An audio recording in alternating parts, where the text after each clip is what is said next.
What it do? What it do? Yo, it's been a minute. Happy late Easter 420 to everybody. I was a little busy, especially on 420 and Easter. Had a lot of shit going on this weekend. Family in town. Dinners on Friday, so couldn't pull up. But it is Monday. Mock Monday, draft week. We are almost 2 days away from the most exciting day of the off season, right? We've been waiting for this for months. We've done a million mock drafts. We've talked about it. We've been about it. Who are the Raiders going to pick at 6? Well, I didn't get to come on and break down Monday's interview with Spytek and Pete Carroll, but of course I did watch. So there were some things I seen or heard that I thought were very interesting. We'll get into that. We'll break that down.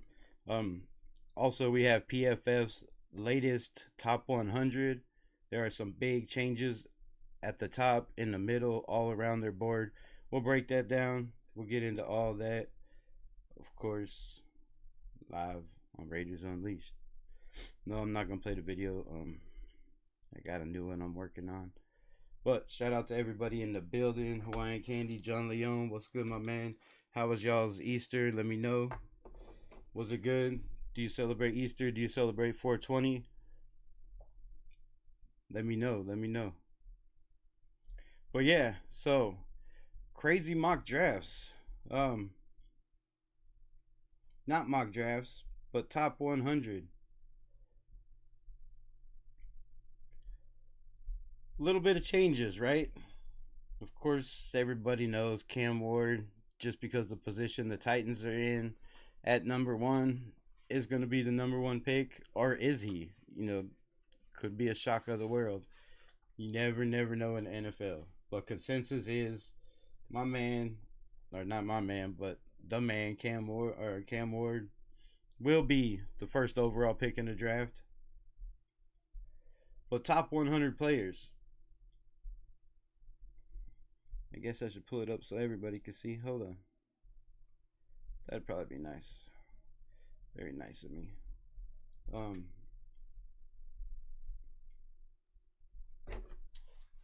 So I'll say, this weather is killing me, man. I got a sore throat, nose running. Got demonetized, so it sucks. Damn, yeah, that sucks. Appeal time. Time to appeal. Got you for smoking. What on the channel? Oh, well, I don't do that. I just have a little pin, and but damn, sorry to hear that. That's horrible. But Raider talk. Top 100 PFF. I think we went over the top 50 Thursday of CBS. Theirs had changed a lot, right? They had 3 quarterbacks going in the first round. A lot of defensive edge rushers going in the top 12. And this is pretty much kind of the same thing. Just chatting. Alright. I don't know what's pulled up.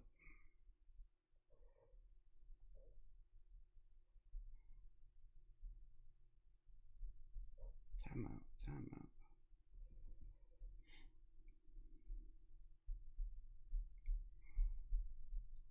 This one, I do believe. Alright. Sorry, I apologize. Make sure y'all can see everything. And of course, you can't see jack.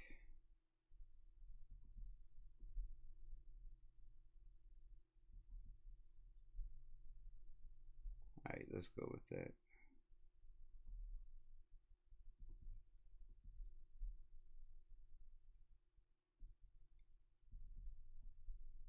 I really need this on the screen so I can see.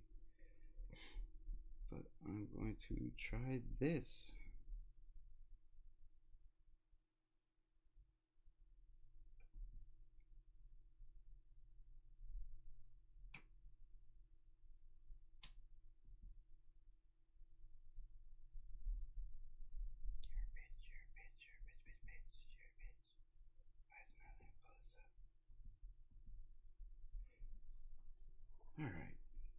look any better? So Travis Hunter, number 1, ranked overall. Most of the consensus have him ranked number 1. Jason Cruz, what's up? What's good, my guy? Appreciate you popping in.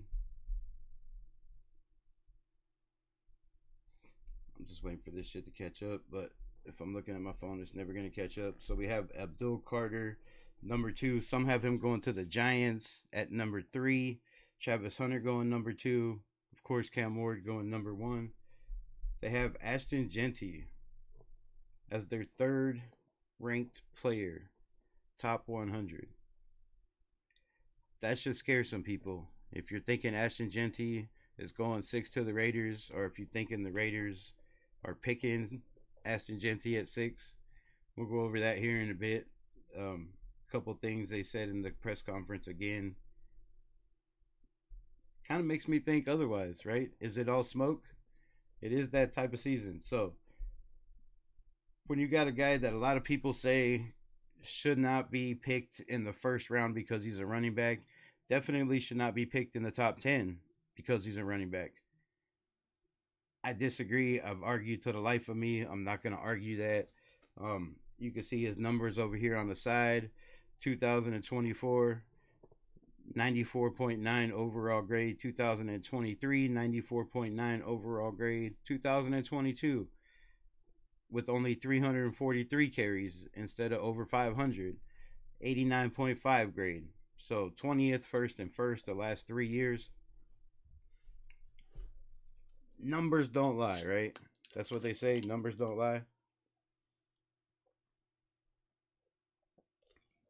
You know, I do tile for a living, and anytime you're trying to lay out a big area, you know, you go 6, 8, 10, or 3, 4, 5, however you want to call it. But one way should equal a triangle. You hit your marks, that's your square lines. Numbers don't lie, right? Numbers don't lie on statistics. Numbers don't lie on stats. You can't change them. You can't fix them. Athleticism on tape doesn't lie. The kid's a monster. He's a freak. They have Tedero McMillan, T-Mac, ranked number 4. Out of all the players in this draft, I just find that hard to believe. I've seen a couple things today where some people have him falling all the way into the 20s. There's still a lot of Raider fans that think we should pick him 6th overall. There's a lot of other teams fans, Arizona fans, that think they should pick him, where are they at, 12, 16, somewhere in there. So it's up and down, right? It's crazy. It's going to be a wild year. Usually a lot of guys, a lot of mocks are pretty close, you know, consensus, top 100. This year, if you look at top 100 from Todd McShay, if you look at the dude that took his job at ESPN, you know, if you look at the top guys, usually they're within a couple picks. This year, it's not even close. Some guys have guys in the top 5, the top 10. Some guys have those guys not even in the first round. Team-wise, the guys they say they talk to, it's just up and down. It's crazy and wild. So they got Mason Graham, number 5. I will have my top. I don't know if I could get to 100 by tomorrow, but I said I'd break it out before the draft. I didn't want to do it, you know, early. So, and it takes time, man. There's so many damn players. It's ridiculous. But most of mine should be tomorrow night's live. Mason Graham. Every mock, you know, 9 out of 10 has this guy going right here at 5 to the Jacksonville Jaguars. But is he really? Do they really need a defensive line? Can they go edge? I mean, there's a lot of edge rushers in this that are probably going to go in the first round. Some have 6, some have 7, some have, you know, maybe more. I don't know, but somewhere around there. I have like 10 that has depending on character and all that, because we don't get to see all that just off of tape, could easily in any other draft be first round picks. So it's a very very wide consensus this year, wider than I've seen in a long long time. And with the Raiders, right? Everybody has Ashton Genty going to the Raiders. 9 out of 10. The Raiders have hinted around to that that's their guy. They've also hinted around that they have split, you know, split consensus in the building. I guess as you would say, not everybody's on the same page, which Spytek kind of let that slip and reveal to. Um, Friday we'll go over that here in a little bit. Walter Nolan 7. I don't see it. Malik Starks 8. I don't see that. Armin Membu ninth. Mike Green 10th. Now, damn, I should have pulled up the other one. I probably should have broke all these down a little bit better and pulled up the one from Friday or Thursday, because it was it was not even close to this. Is what I'm saying. The difference in opinions that everybody has is absolutely wild. Raider Nation was good. Jason Childress, appreciate you pulling in the building. Mike Green is crazy.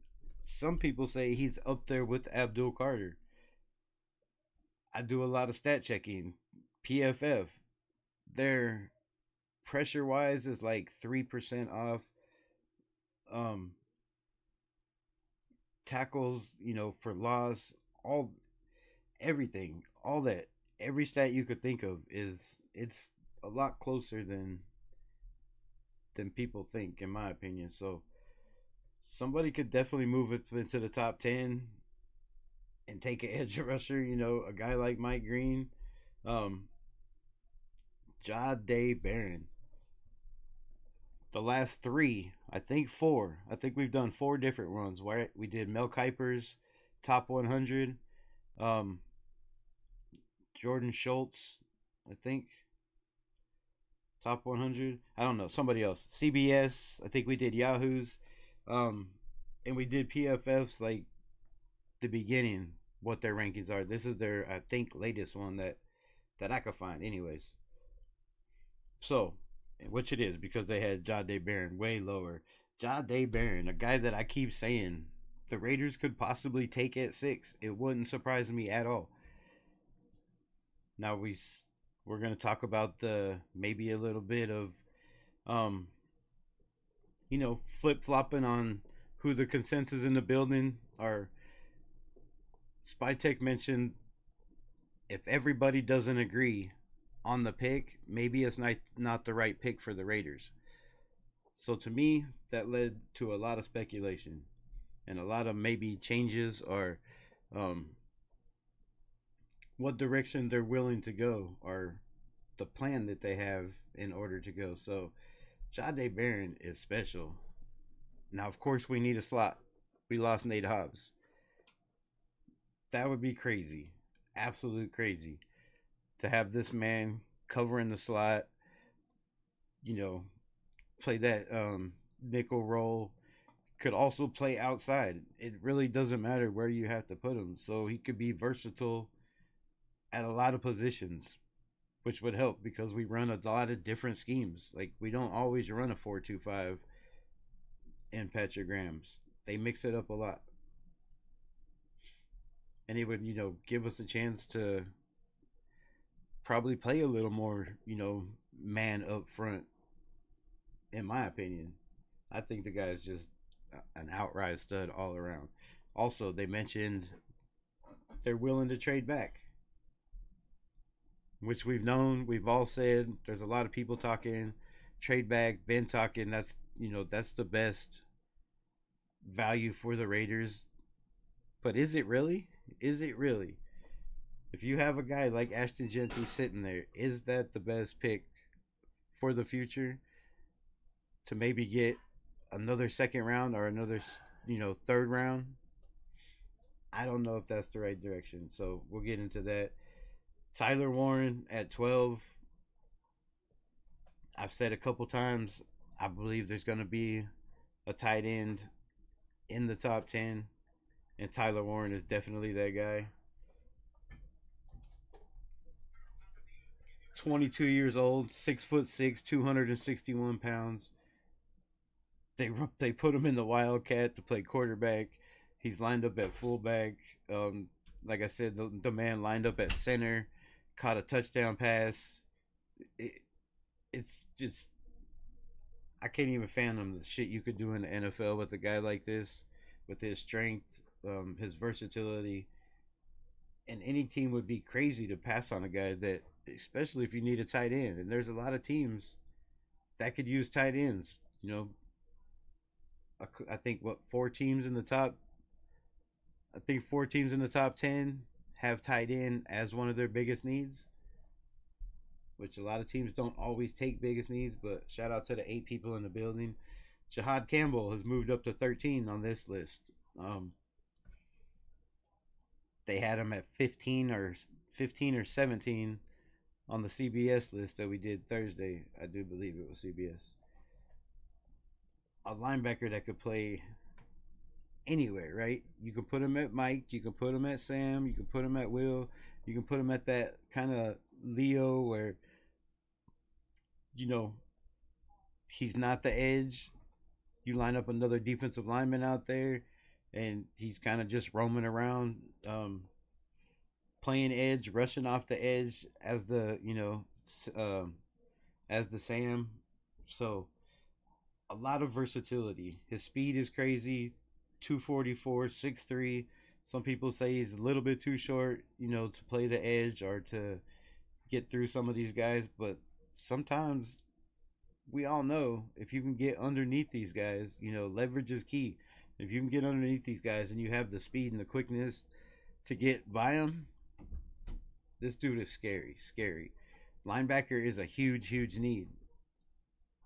Also, I mean, the guy's just going to get bigger and stronger. So when you have a need you could possibly fill, if Ashton Genty isn't there, or if we possibly trade back, I've been saying, you know, Jahad Campbell would be absolutely crazy. Will Johnson, fallen, not fallen, but they have him 14th best player in the draft.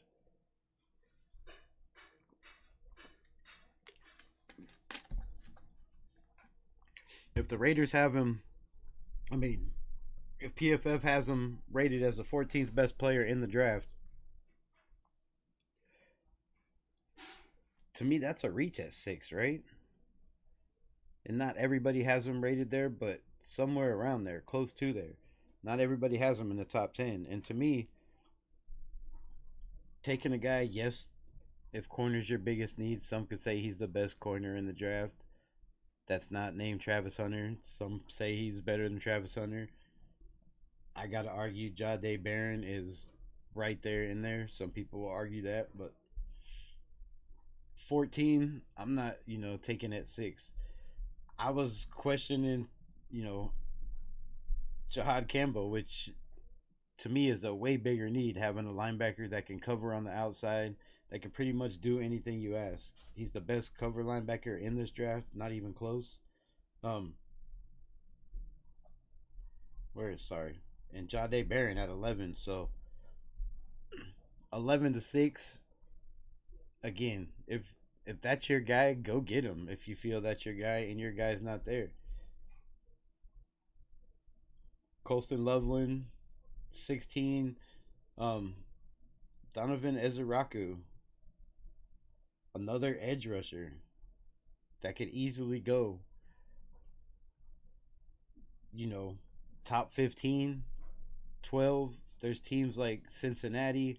There's teams like the Falcons, whether they stay, whether they trade back. There's teams like Seattle. There's a lot of teams that need that dominant edge rusher. And, you know,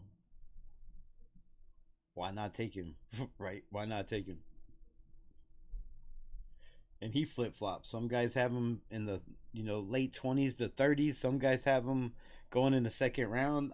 I I don't see him falling to the second round. I got a crazy amount of edge rushers that could, go top easily. Josh Simmons, 18th. The 18th best player in this draft, but the third best lineman. If you need a lineman, does he really fall to 18? Yes, he's coming off an injury, but come on, him and shit, Donovan Jackson, the other Ohio State guy. Both of these guys are. If you're saying Mimbu and Will Campbell are top 10 picks, you can't say these guys aren't top 15. Like, there's not much difference in my opinion. The difference is this dude don't have a lot on film last year. He was injured, so that takes away a lot. But has great flexibility, leverage, foot speed, balance, handwork. What more can you ask for at tackle? I mean, so I just see you guys going. Raider Ryan, what's good? Appreciate you popping in. What's good? What's good? Love to see the members in the building. Emeka Ibuka, they have 19th wide receiver. Some have going in the first round again. Some people have in the second. Definitely not getting any farther than that. It would be crazy if he makes it out of the first round. There's so many wide receiver needy teams. We are possibly one of them. Not in the first round. But if we trade back, it's easily to get back into the first round, which I would love to see us do. I mean, it would make sense this year. A lot of people say this is a weak draft. We've heard it over and over again, right? It's not a very strong draft. I believe they're sleeping on a lot of players. There's a lot of players that could help a lot of teams. Wide receiver is one of them. There's a lot of guys that didn't have a lot of production, whether it was the quarterback, whether it was the system, whether it was whatever it was, that could definitely help teams and produce third round, fourth round that are starters day one in a lot of systems, in my opinion. Cam Ward, they have ranked 20th. He's supposed to go first overall. So, again, the drafting of need hurts a lot of teams. And if you didn't go check out the Hondo Carpenter interview he did with Sports Illustrated guy. He broke down a lot of shit. And with his report, damn, we need a quarterback in the first round. Really, really bad. It's really bad. I don't want to give it all away or shine on his report, but out of the 14 teams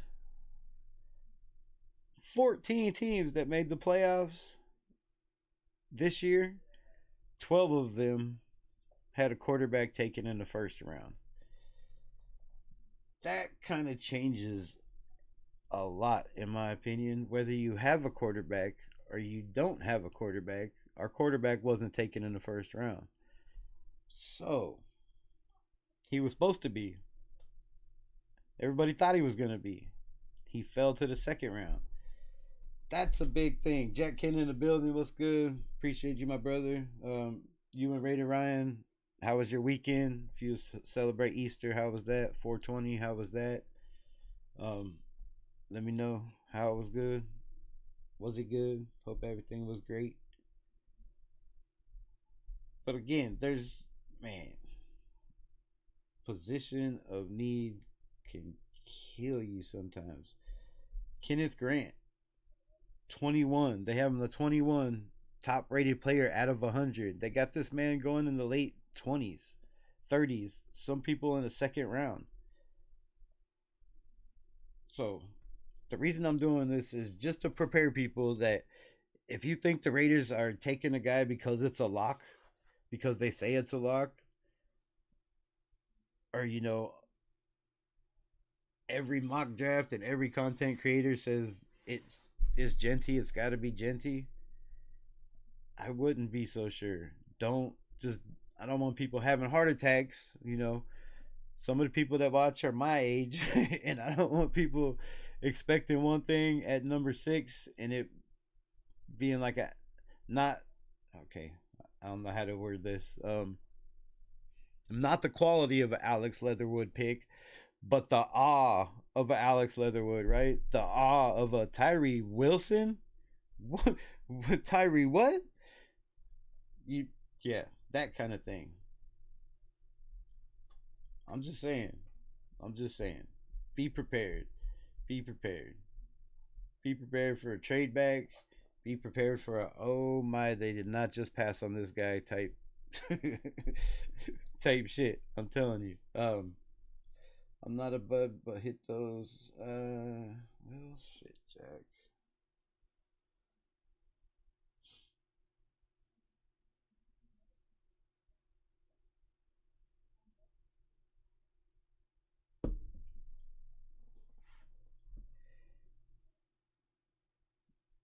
Um, you should be mod now, Mister Kina.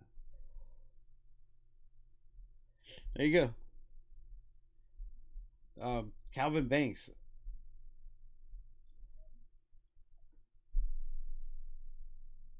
There was a reason they had him in the top. You know, top 3, top 5 offensive linemen, tackle, whatever class you want to put it, but top 3 tackles. This man is a dog, dude. He was a monster at Texas, just mauling people, completely running people to the sidelines. And, you know, in college, receivers and offensive linemen, you can get away with that. In the NFL, not so much. But this dude does not quit. 6'4", 230, 21 years old. Um, is very athletic, skilled in the run blocking, which we need very, very badly. And if we can get a guy in the later rounds, I'm saying if we trade back. This is if we trade back. You know, if we trade back, do we trade back and grab a tackle, a George Grant, one of these guys, Emery that I was talking about? I can never say his first name right. I wouldn't be surprised, but we'll break all down what I think, how I think it's gonna go here in a bit, and then we'll do this mock draft. James Pierce, they have 23. 23. Some people have this dude falling out of the first round for, you know, issues other than athleticism and talent wise. I don't want to say what, but 6'5", 243 pounds, just just an athletic freak. But character sometimes is a big, big issue. And in the first round, we've seen what um, with Carter, what 2 years ago, when a lot of people wanted us to take him um, over Tyree Wilson, right? The dude turned out to be a monster, but people said he had off the field problems. Philly was in a position, you know, they could take that chance, and they did. It turned out good. Sometimes some people's opinions,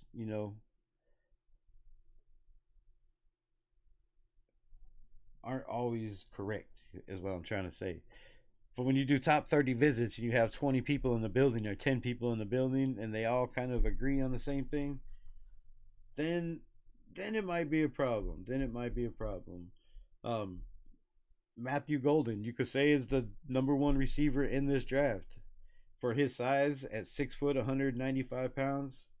His speed, you could say, I think Isaiah Bond is better. I'm sorry. I think he's a little bit better. Not as fast. Catch wise, though, um, all around talent. Jalen Walker, they have 25th. I've had people, I've seen top notch, credible guys have this guy going in the top 10, as far as, as high as 8. Or, shit. A lot of people say the Raiders really, really love Jalen Walker. Could they take a chance at a linebacker on 6 at 6? I wouldn't put it past them. I mean, if these guys all come together, I'm saying we'll get it. We'll break it down. But um, I don't know why that's top. Oh, 25. Next page.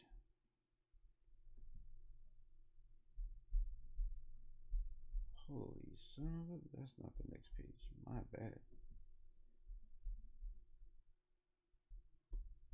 That was the last page. All right, so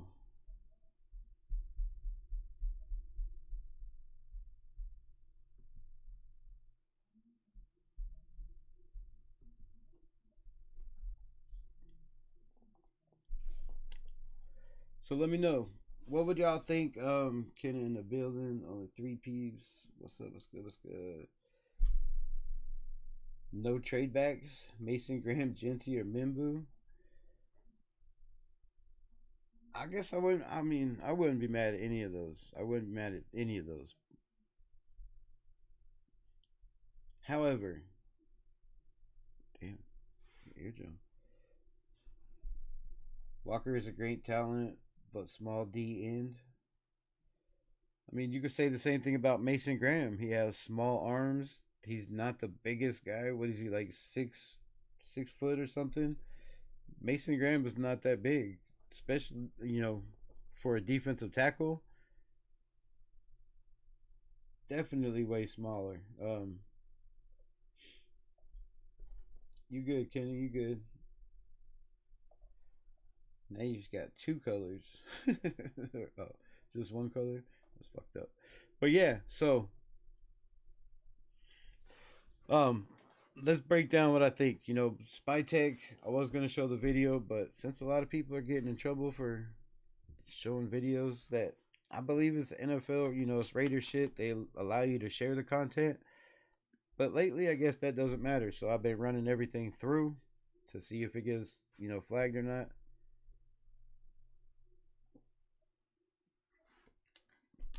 And sure enough. So I got to figure out what it is that's getting flagged and why. But let's just talk about it. You know, Spytek was asked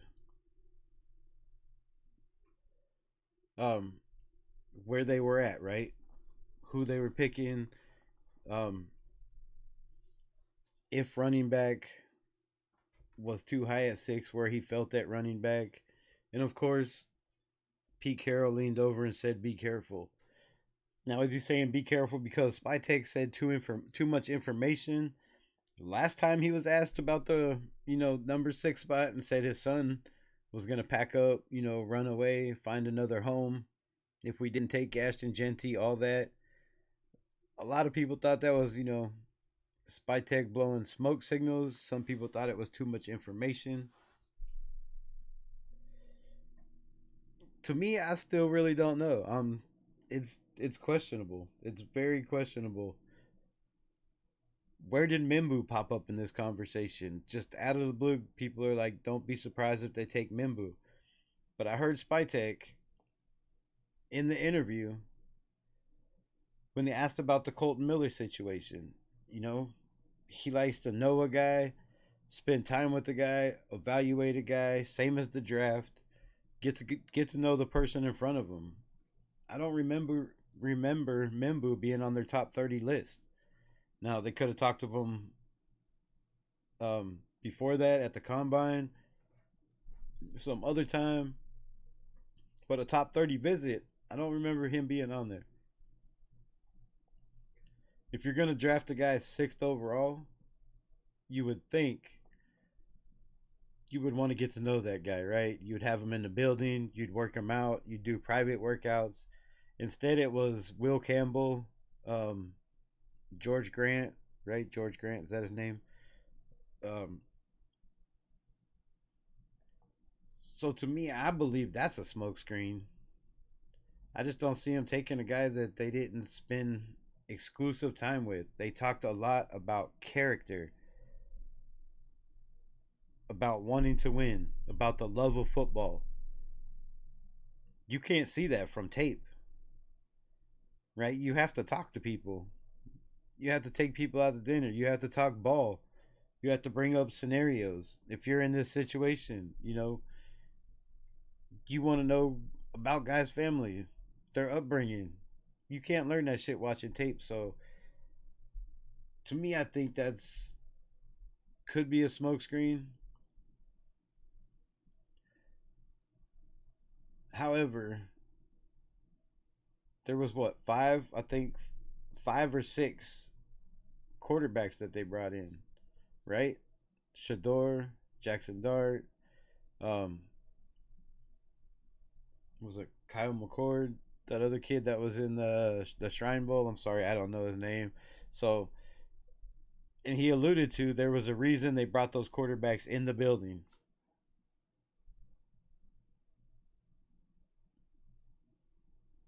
Quarterback is still a need, right? It's a big need. If you're talking future, we don't know what Gino's going to be with this team. We don't know how he's going to connect with the offensive line we have or the staff. Of course, we all hope it's going to work out. We hope it's going to be great, take us to the playoffs, but we don't know. Nobody knows, right? Nobody knows. It's been a long time since him and Pete Carroll, did anything. They had one great year, was I guess 33 and 11 or 33 touchdowns, 11 interceptions. You make the playoffs, you lose. I don't know if you call that a great year, right? That's a pretty good year in Gino's first year starting. Um, can we get that from him 3 years, 4 years later? I sure hope so. Or can we get that from him for the next 2, 3 years? I don't know if that's the plan. So do they if they can, like Spytek said, they said, where are you picking? Or they made a comment and Pete Carroll said, go back to the other comment, where are we picking? And he said, if we stand, we're picking. We know who we're picking. If we can trade back, we're going that route, and we know what they're doing. So they have their board. Who is it if they're trading back, right? Who is it? Is it going to be a linebacker? Is it going to be a corner? Is it going to be a tackle? Are they trading back for a safety like Nick Emanwari? We all know, again, how a guy like Pete Carroll feels about safeties. They wouldn't have brought in Eric Chin if he wasn't 6'3", 225. He could still run in the 4.3s, low 4.4s. Probably still 4.3s. That dude is just, I don't know how he's even. I would hate to get tackled by that dude. Jeremy Chin is nasty. So we know Pete Carroll likes big guys, corners, safeties, free safeties, those guys that can roam around, that don't have to be held down to one position. That's your offense. I mean, that's your defensive coordinator. That's your pass game coordinator. That's your run game coordinator. Can mix in a lot of options, right? You have a lot of options when you have guys like that. So I wouldn't be surprised. I wouldn't be surprised whatsoever. Rosetown was good. Appreciate you dropping in. Salute, salute. Um, there is more smoke than me smoking. It's a lot of smoke. That's a lot of smoke, Kenneth. Um, but yeah, I just feel like they're not on the same page. They're not on the same page. And here's why I feel they're not on the same page. Spytek quote, right? Quote said, when asked about the draft, he said, if there's a guy that not everybody in the building agrees on, that's probably not their guy, whether he likes him a lot or not.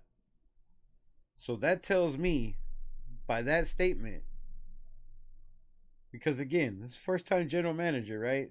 You're not writing down everything. You don't know, you're gonna say something and somebody's gonna critique it, and shit, that somebody's gonna be me right now. Because to me, when you make a statement like that,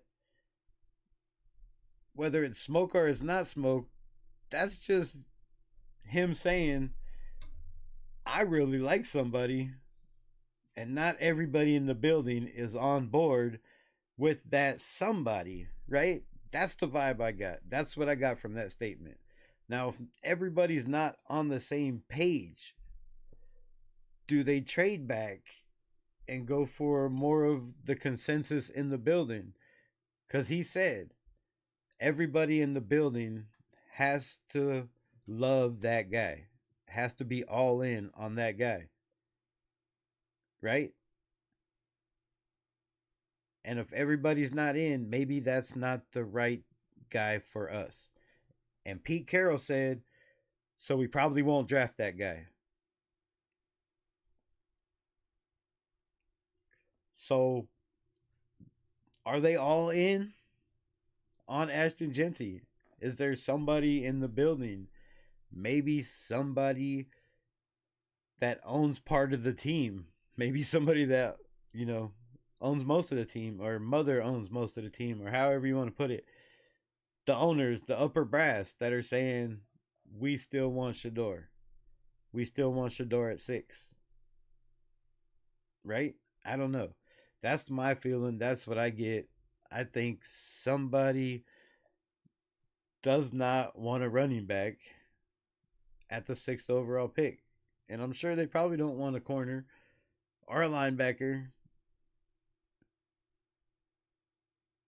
which would lead to taking a chance on a Shador, a Jackson Dart, because that's, pretty much what's left.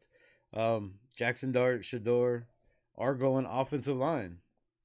Offensive line. Or do they swing for a guy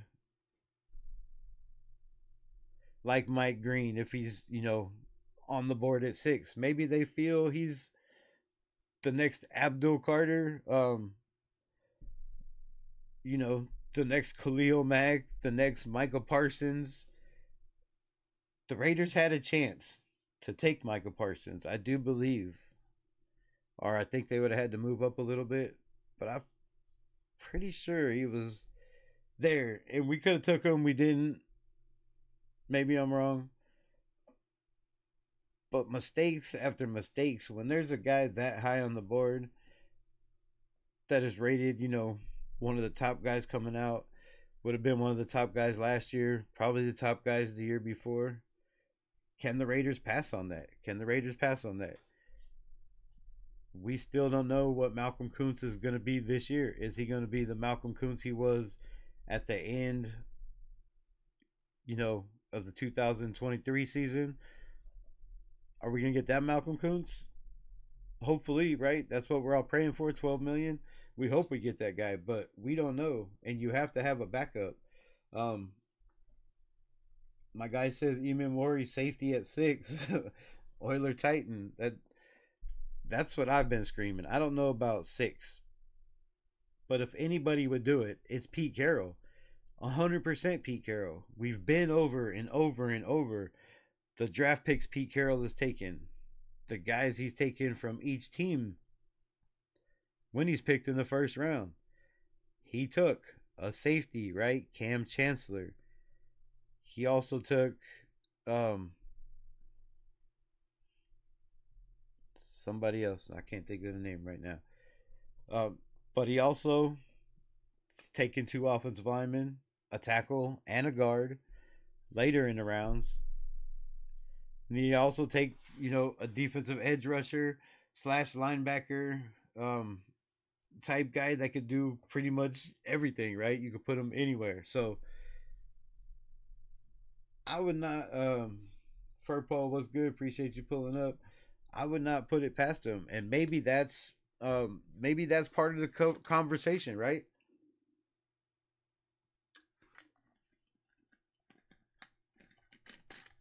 Maybe the way John Spytek said, if everybody's not 100 on a guy in the building, maybe that's not the right guy for us. Maybe we won't pick him, Carroll says.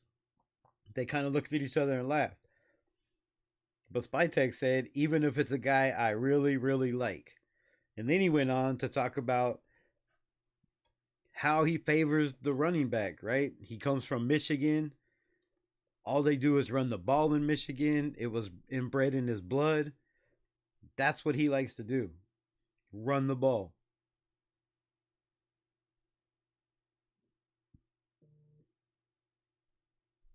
But I don't see Harbaugh maybe taking a running back in the first round. I don't see Michigan going crazy with the top recruits for running backs, right? Um, at Tampa Bay, they took guys like what Bucky Irving, White, later round guys, right? Third, I think fourth round picks, fifth round picks, later round guys that produced an awful lot in the NFL, um, especially as a rookie. So to me, maybe that's the conflict. Maybe Spytek really loves the running game, wants to go later rounds. I don't know. I'm not in the building. I don't know what the conflict is. Maybe there's not a conflict. Maybe again there's a smokescreen the way he said it. Um, but most of the talk was about Ashton Genty, kind of about the running game, about taking a running back at 6, and he said he don't know when the running back position became so devalued. Like he values the running back position and would not be afraid to take a running back at 6 at all. So is that the pick? Is that the pick? I just don't. To me, I just don't feel somehow. I want it to be hell yeah, of course. Genty, shit. I wouldn't be mad at Nicky and Minwari. I wouldn't be mad at Jade Barron. I would not be mad at Jalen Walker. I would not be mad at Jahad Campbell. I would not be mad at any one of those guys at 6. Because I know the coaches we have, I know the staff we have, and every one of those guys I believe would shine. But again, I wouldn't shit. Um, if you could trade back somewhere between whatever it is 9, 10, 11, 12, 13, get another second round pick or a third round and package that with with a third or fourth or a fourth and fifth next year that could be free picks again. That would be the way to go to me. You can get in, you can get your linebacker and your safety. Because the way I see this draft going, and we'll break it down um, tomorrow if I have time after we go over however far I get on my top 100. But we'll break that shit down. We all know we only got the 25 on here. Um, I'll break down the rest in a minute. But running backs, there could be 3 running backs gone in the first. I still think um, Trayvon Henderson is a first round pick. And if you get that guy in the second, no matter what team you are, that's a steal. Could the Raiders move up to, 33? Could they move up to 32? Could they move up to 31? There's a lot of talk about those teams willing to trade back. There's also talks of Philly could possibly do what they did for Carter and move up again, right? The team is stacked. Do they really need picks next year? Do they really need their second and third round picks this year? I don't think so. They had a pretty good free agency. They brought back most of the guys. They could probably use another edge rusher. Um, but they're in a position where they could give away those picks where a team like Charlotte thought that the Panthers thought they were, where they can move back in those first round picks. Didn't work out.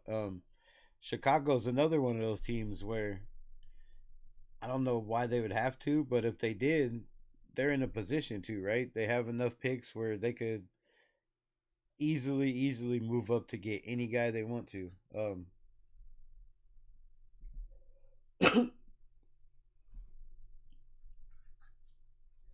Also,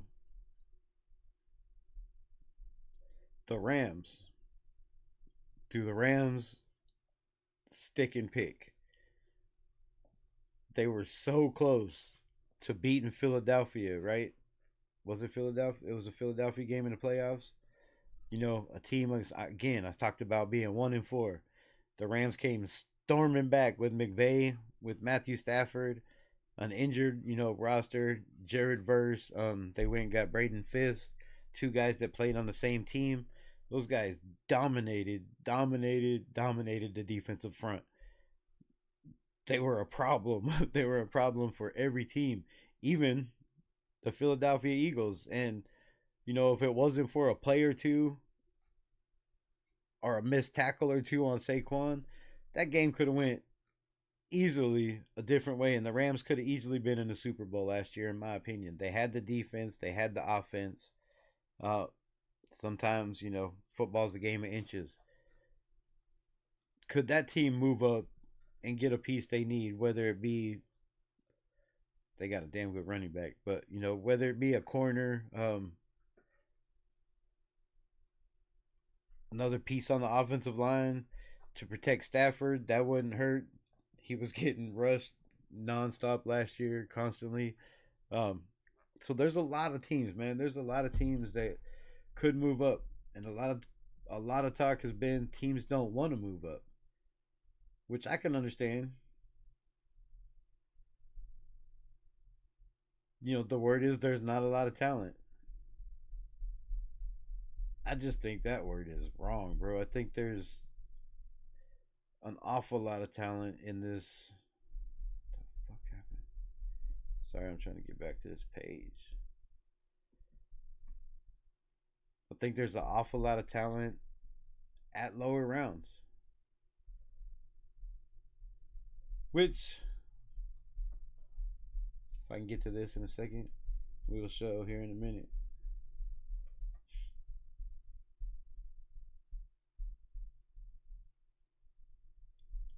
All right, I think that'll work.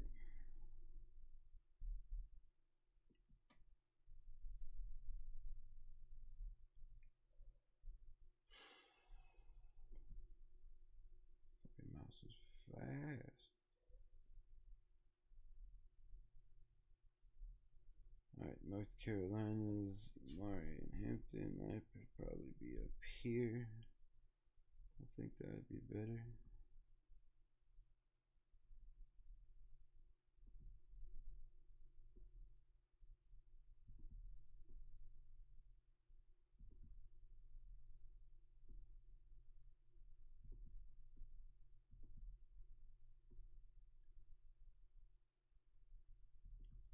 I don't know. I guess that's a little better. So, Marion Hampton, they have ranked 26th. If he makes it that far, to me, that's crazy. But again, if Travion Henderson makes it that far, there's that's wild. Like, if you're taking best player available, these guys go before that. There's a lot of teams like the Broncos, um, like the Steelers. Who else? I had somebody else that tipped my tongue. Oh, the Chargers. Yes, I know they just got Najee, but they don't have a dynamic, explosive dude that could,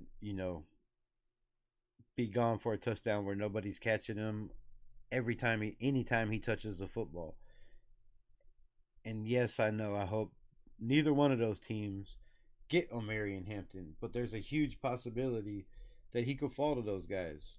Um, Gray Zabel, my favorite lineman in this draft. Again, he's got a little bit longer arms than the other two guys, but he's way lighter. 305 pounds, 6'6". You're going to get smoked at tackle no matter how athletic you are. These guys are just going to bull rush you. Even 250-pound, 260-pound defensive ends, they're going to murder you. They're going to put you on ice skates. At guard, though, Gray Zabel would be an unstoppable force, in my opinion, in the run game. Could work on pass pro a little bit, but I think over time He's a 10-year starter, Pro Bowl, maybe All Pro at that position. I would be willing to take a chance on this dude. Probably not falling out of the first round. Trey Amos, 28. I have him as the second, maybe the third best corner in this draft. If you didn't watch the show Thursday night, go back, check it out. Yes, 6'1", 190 pounds, has the quickness, has the recovery speed, um, can play with his back to the ball, can play press, has the strength. Again, there's you could put him anywhere. I think he could play slot better on the outside though. One of the top corners in this draft, not making it out of the first round. I think there's four, possibly five. Tomorrow I'll go a breakdown of how many positions I think will go in the first rounds. How many tackles, how many quarterbacks, how many running backs, so on and so on. We'll break all that shit down. Um, I'm not about wide receiver. I'm on my third. Peeps, Mason Graham, Genty, or Mimbu, or trade back.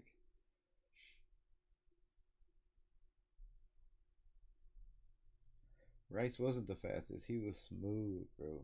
Smooth. McMillan is number one draft. Why not? Now McMillan might not even be taken in the first. My boy from Texas, 5'11" with 4.3 speed. T Mac goes in the first. He goes in the first just because of his size. He was the best receiver production wise in the last 2 years, put up over 1,300 yards in the last 2 years. I just don't like him at 6. I don't like him for the Raiders. I just he would be cut, bro. In my opinion, from what the interviews that I watched from what I seen from him talking, and it has nothing to do with him saying he doesn't watch film. Yes, that's a big red flag. Whether if it was 4 years ago, 5 years ago, or if it was in whether he was in high school, it doesn't matter. If you're a football player, you should love film. I mean, I haven't played since high school and junior high, and I still watch film constantly, like probably more than most people that play. Just because I do you, not just because I do YouTube, because I want to know the guys that are on my team and you know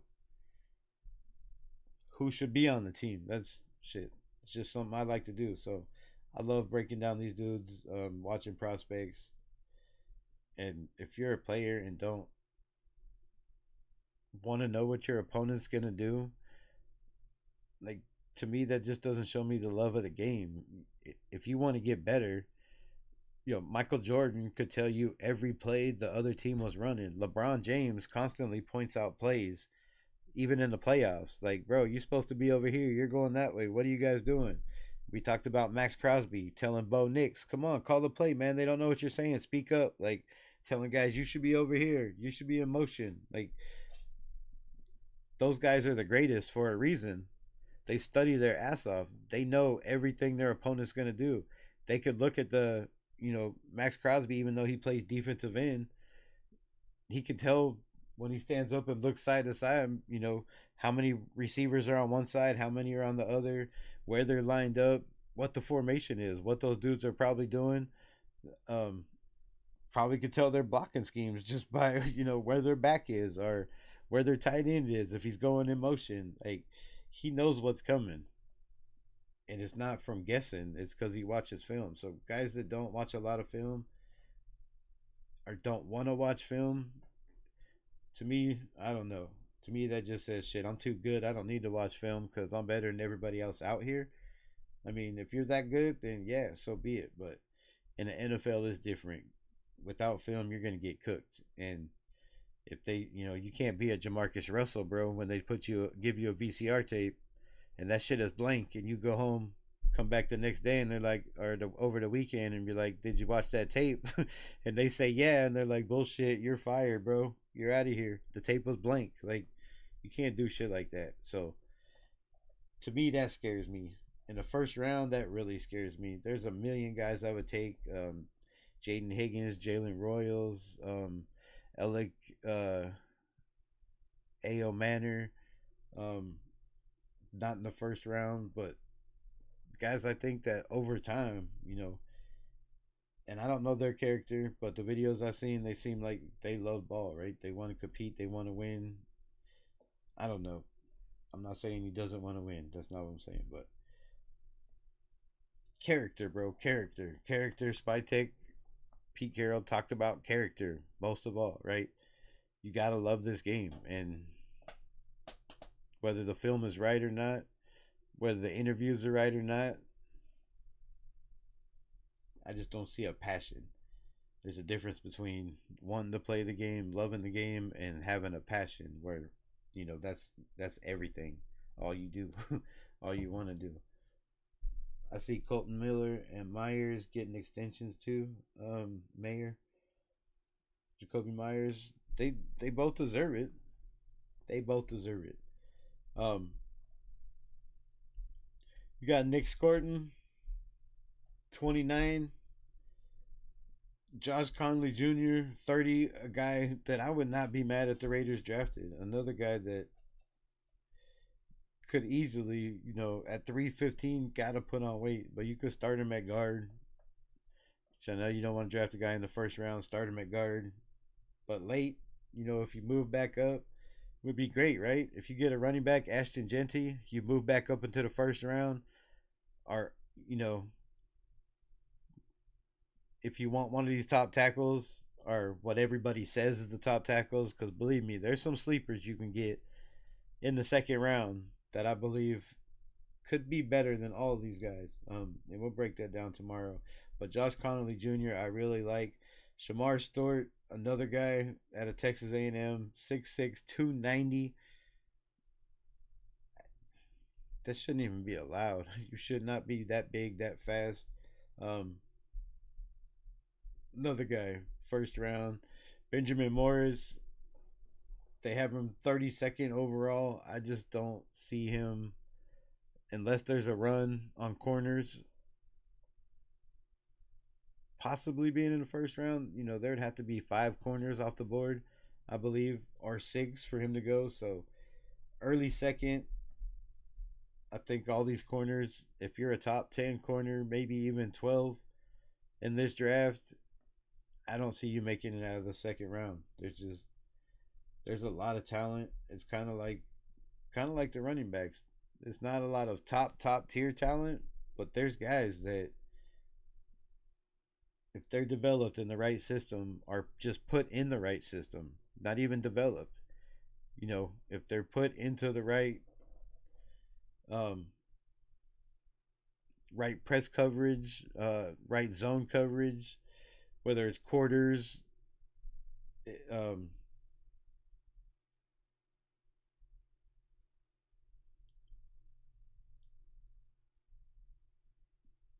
there's a lot, bro. It's pretty deep. It's a pretty deep class. The speed wise, the athleticism. Some guys just don't get coached. You don't have a lot of time coaching in college. They play a lot of games. You don't get a lot of pad time.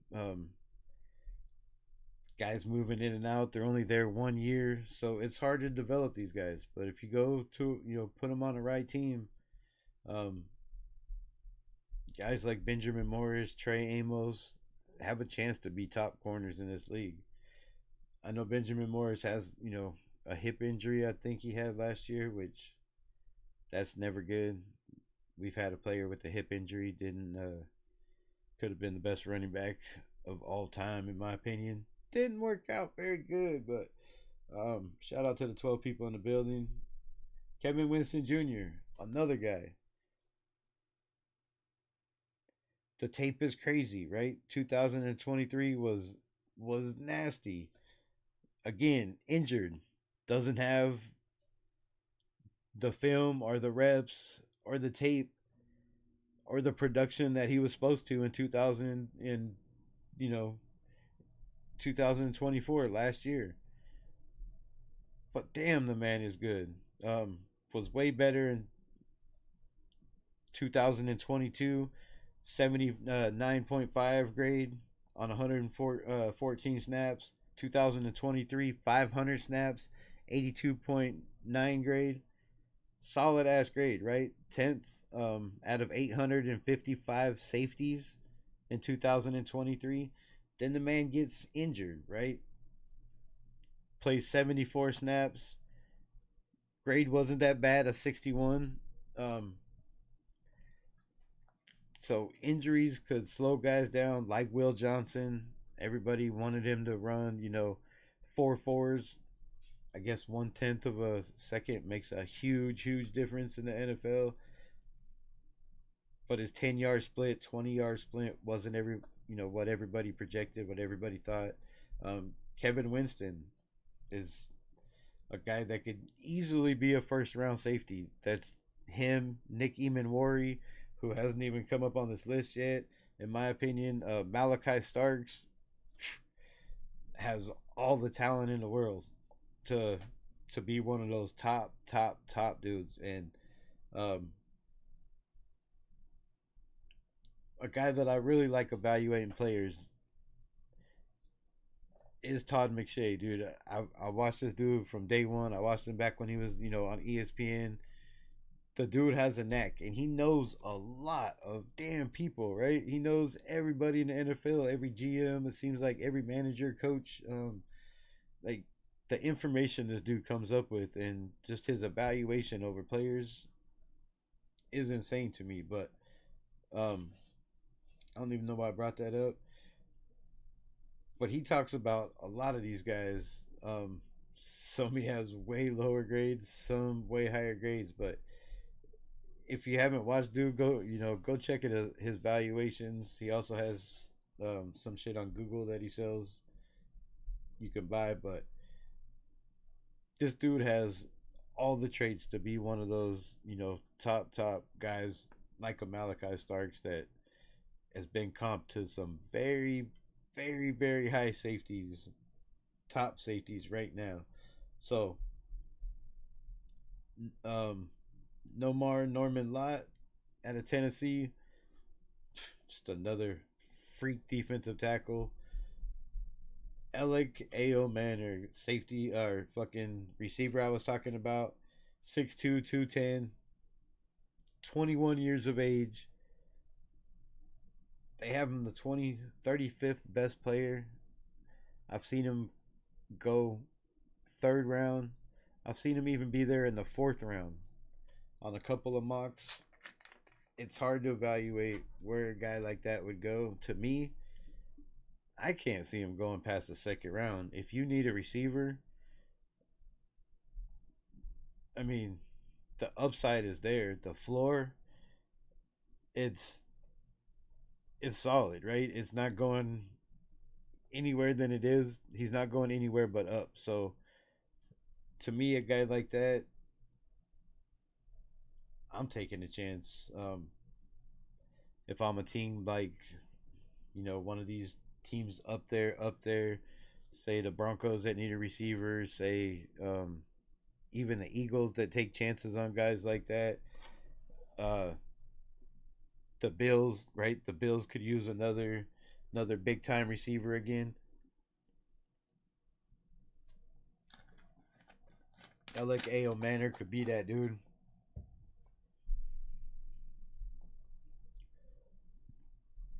But I could easily see him fall into the second round. Bad drafting, bad drafting. Xavier Watts, another safety. Um, a guy that could possibly go in the first round again, just depending on how the draft board falls. Jalen Higgins, to me, I think is the best receiver in this draft, bro. Upside, whatever you want to say. To me, the man is special. He's special. I believe he's one of those guys that could give you 1,000 yards every single year. Like,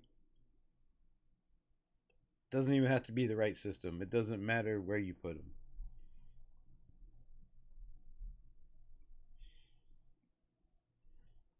Um, at 6'4", 215, he's hard to press, right? He's bigger than most of these corners. You're not going to play bump and run. You're not going to press him at the line. You're going to play back zone.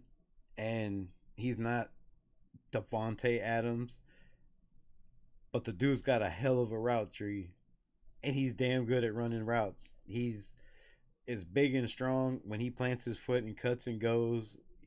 I haven't seen anybody on film that I've watched hang with the dude. Um, and some of these top corners that we just talked about on film, he made look very, very bad. Like it was easy, right? Like a hot knife through butter. Dude is just smooth. He's smooth on his routes. He's smooth on his catches. He's fast. He's big, strong. What more can you want from a 22-year-old? Furbo was good. Appreciate you, members. I want what? I want number one or number two running back in the draft. Me too.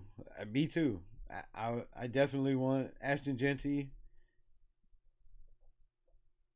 but I'm not pissed off, and I'm even more for trading back, getting another second round, third round, whatever we could possibly get. Trading back in the later rounds, taking that whoever it is, whatever position. I really don't care at that point. I would love it to be again. Shit, y'all already know. I shouldn't have to say it, but Jade, if he's there, um, Jade Barron would be a crazy corner for this team, or a linebacker, or a safety. I mean, in Nicky Memori, there's trading back just gives us so much options. It's just who wants to trade back, and do they really want to? If they trade back, are they trading? I mean, trade up. If they trade up, are they trading up for Ashton Genty? Because every mock draft I've done, everybody that traded up, which was San Francisco, the Rams, the Bills, every team you could possibly think of, every team in our division, Kansas City, the Donkeys, the Chargers, all of them tried to trade up numerous times and give us crazy amount of picks. But every time it was an edge rusher or T Mac or an offensive lineman. Only once or twice, I think Denver took Ashton Genty both times. Other than that, but I'm saying just like last year, we wanted to move up. Nobody wanted to trade with us. Nobody wanted to let us move up. We could be the same spot this year where we want to trade back and nobody wants to trade back with us, or nobody wants to give us what we want to trade back. And I know Spytek and Pete Carroll are not just going to be like, okay, we'll take whatever you can give us just so we could trade back, so we don't have to take a player at this position. Because he made it perfectly clear, both of them, in the interview, that if they feel that player, whether it be a linebacker, a safety, a running back, a quarterback, was the best fit for the Raiders team, no matter what spot it was, even if it was, you know, defensive line that they have a bunch of, or edge rushers that they have, Max Crosby and Tyree and Snowden and Malcolm Kuntz, and the list goes on and on. Even if it's one of those stacked positions, he has no problem pulling the trigger. So it left a lot to be open. It left a lot to be open, in my opinion. And I believe that they're just not. Um, I know they have their draft board, but like he said, there's still work to do. And I think it's going to be one of those things that even come Thursday, these teams are still going to be debating where they want to go and what they want to do. And I think that could not be good for the draft. I think it could be bad for the Raiders if everybody hasn't came to a consensus and everybody's not on the same page,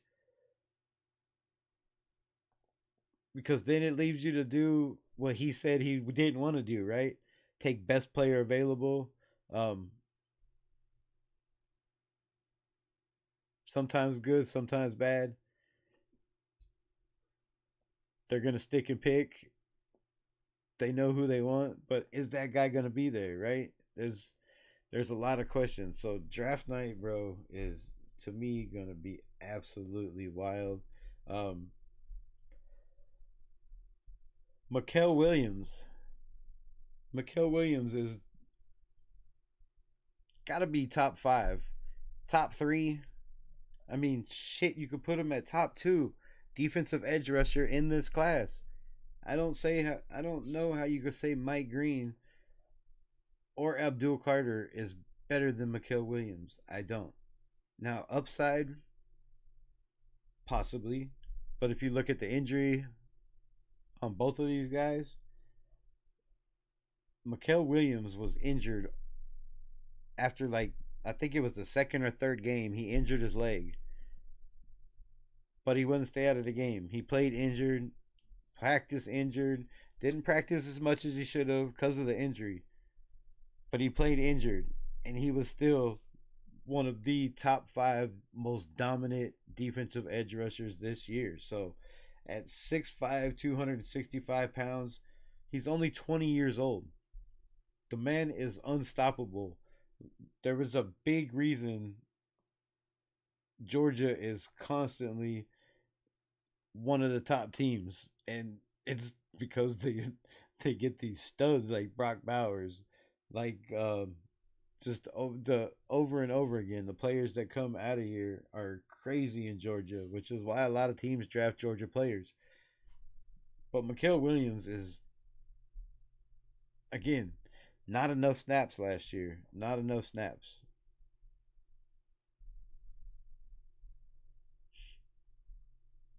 Well, he had enough snaps last year. They just weren't 100% healthy snaps, which that's never good. Um, but 20 years old, bro, the upside of this man, teams are foolish if they don't take this kid in the first round. He's definitely worth a first round pick, and I would argue a top 10 pick. I mean, we took Tyree Wilson, bro, and yes, the Raiders pick bad. However you want to put it, we took Tyree at 7. This dude's 100 times better, like speed wise, bend wise, agility wise. Mikael Williams is nasty, dude. Nasty, nasty, and maybe the Raiders see something that a lot of teams don't. Just keep that in mind. Keep that in mind. Landon Jackson, 6'7", 280, 22 years old, fundamentally sound, has crazy, crazy length. His bend is very surprising for 6'7", 280. His speed is very, very decisive. You look at him, you're like, bro, are deceiving, not decisive. You look at this dude and you're like, there's no way he could be fast. And then when they snap the ball, he's gone. He's by you. He's by you. Not, no moves, just by you. First play of the game. And then after that, you're getting worked every single play. I talked about this 100 times on this show. You don't believe me? Go watch the Missouri game against Mimbu, and go watch the LSU game against Will Campbell. Landon Jackson, bro. Landon Jackson. Arkansas. Go watch those films. Or just put on his highlights. I'm sure Mimbu and Will Campbell will be on those highlights. I guarantee you they will be on the highlights. I'm just saying. Jack Beck, top 40 receiver. I know the dude's a beast, right? I know he's crazy in the slot. He's going to catch, 75% of the 50-50 balls.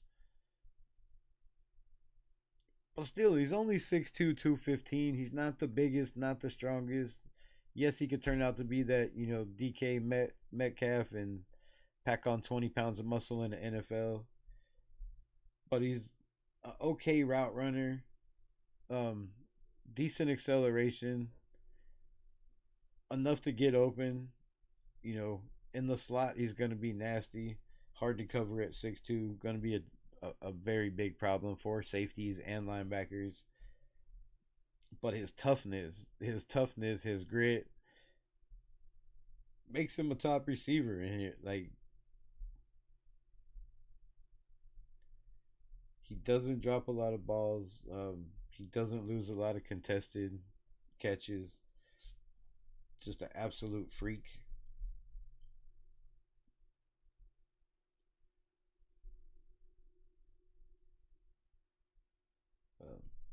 What was I talking about last time? Sorry, I lost. Talik Williams.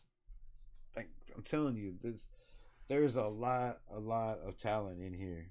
A lot of talent. D line again, 6'3", 227, 22 years old. Um, rated high 70 class.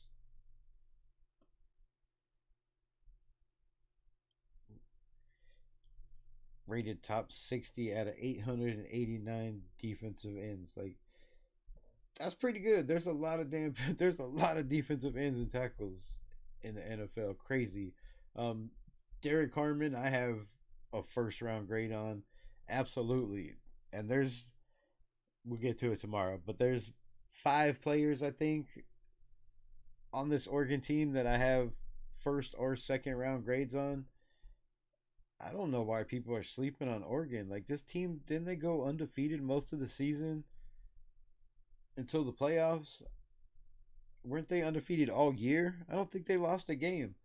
But man, there are some Himothy's on this team for sure. 6'5", 310. Just nasty all around in the run game. I believe you could probably put him, 3, 4, 2. It doesn't matter. Um, what does it say? Most effective at the 3 technique. I think I believe you could put this dude anywhere, and the upside is there. You know, pack on a little bit muscle, get a little bit more speed, little stronger, which you're definitely going to get in the NFL. These workout regiments are nothing like, college. They have them on meal plans, they have them on weight plans, they have, you know, everything is monitored. So dude's just going to get crazy. Maxwell Harrison, corner, 43rd overall position ranking. I have him definitely in the top, bro, in the top 30. Like, he goes in the first round. I don't see how he doesn't go in the first round. But do you need a corner or you just need a defensive back that you can put anywhere? 6'1", 186, bro. You can put him at safety. You can put him at the nickel. He can play slot. He can play outside. It doesn't matter. One of the best coverage guys in this draft, in my opinion, and just nasty, right? Nasty. He has that dog in him where he wants to fight, compete, and win every single play, every route. He wants to make sure you're not catching shit, and we need guys like that. Definitely, speed wise, recovery wise, kid has it all. Has it all. What's it say? Harrison is a feisty competitor who likes to get hands on the receiver and bump and run coverage from off coverage techniques. As a zone heavy cornerback, he has a chance to develop into a cornerback 2 type player in the NFL. So there you have it. In a Patrick Graham system, you know, zone heavy, I think, um, in that 4-2-5 would definitely fit. Definitely fit. You can put him in, nickel, like I said, slot. You can put him on the outside, bump and run. He's physical. And then right after that is Siobhan Ravel, another guy that if he didn't get hurt would be probably top 2 or 3. And I got him, I think third best. I think on my list, the third best corner on this list. 6'3", 193 pounds. Has that Eamon Wari size, not the weight, has the speed, great anticipation, can play with his back to the ball, knows when the ball is going to be there. Um, a ball hawk to me, a guy that's gonna turn.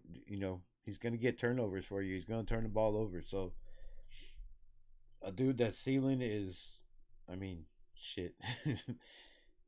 Wherever he wants it to be with the athleticism, if he could just stay healthy.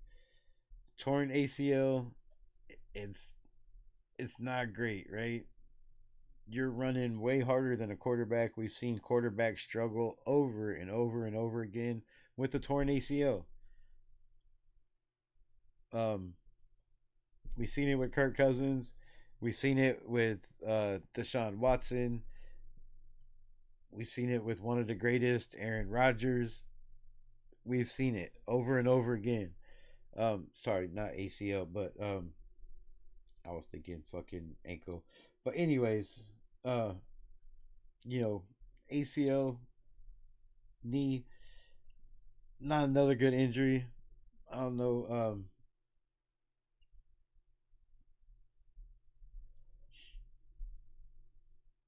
Again, another guy that just didn't have enough snaps, but he also didn't have a lot of snaps in 2022, and I don't know what the scenario was in 2022.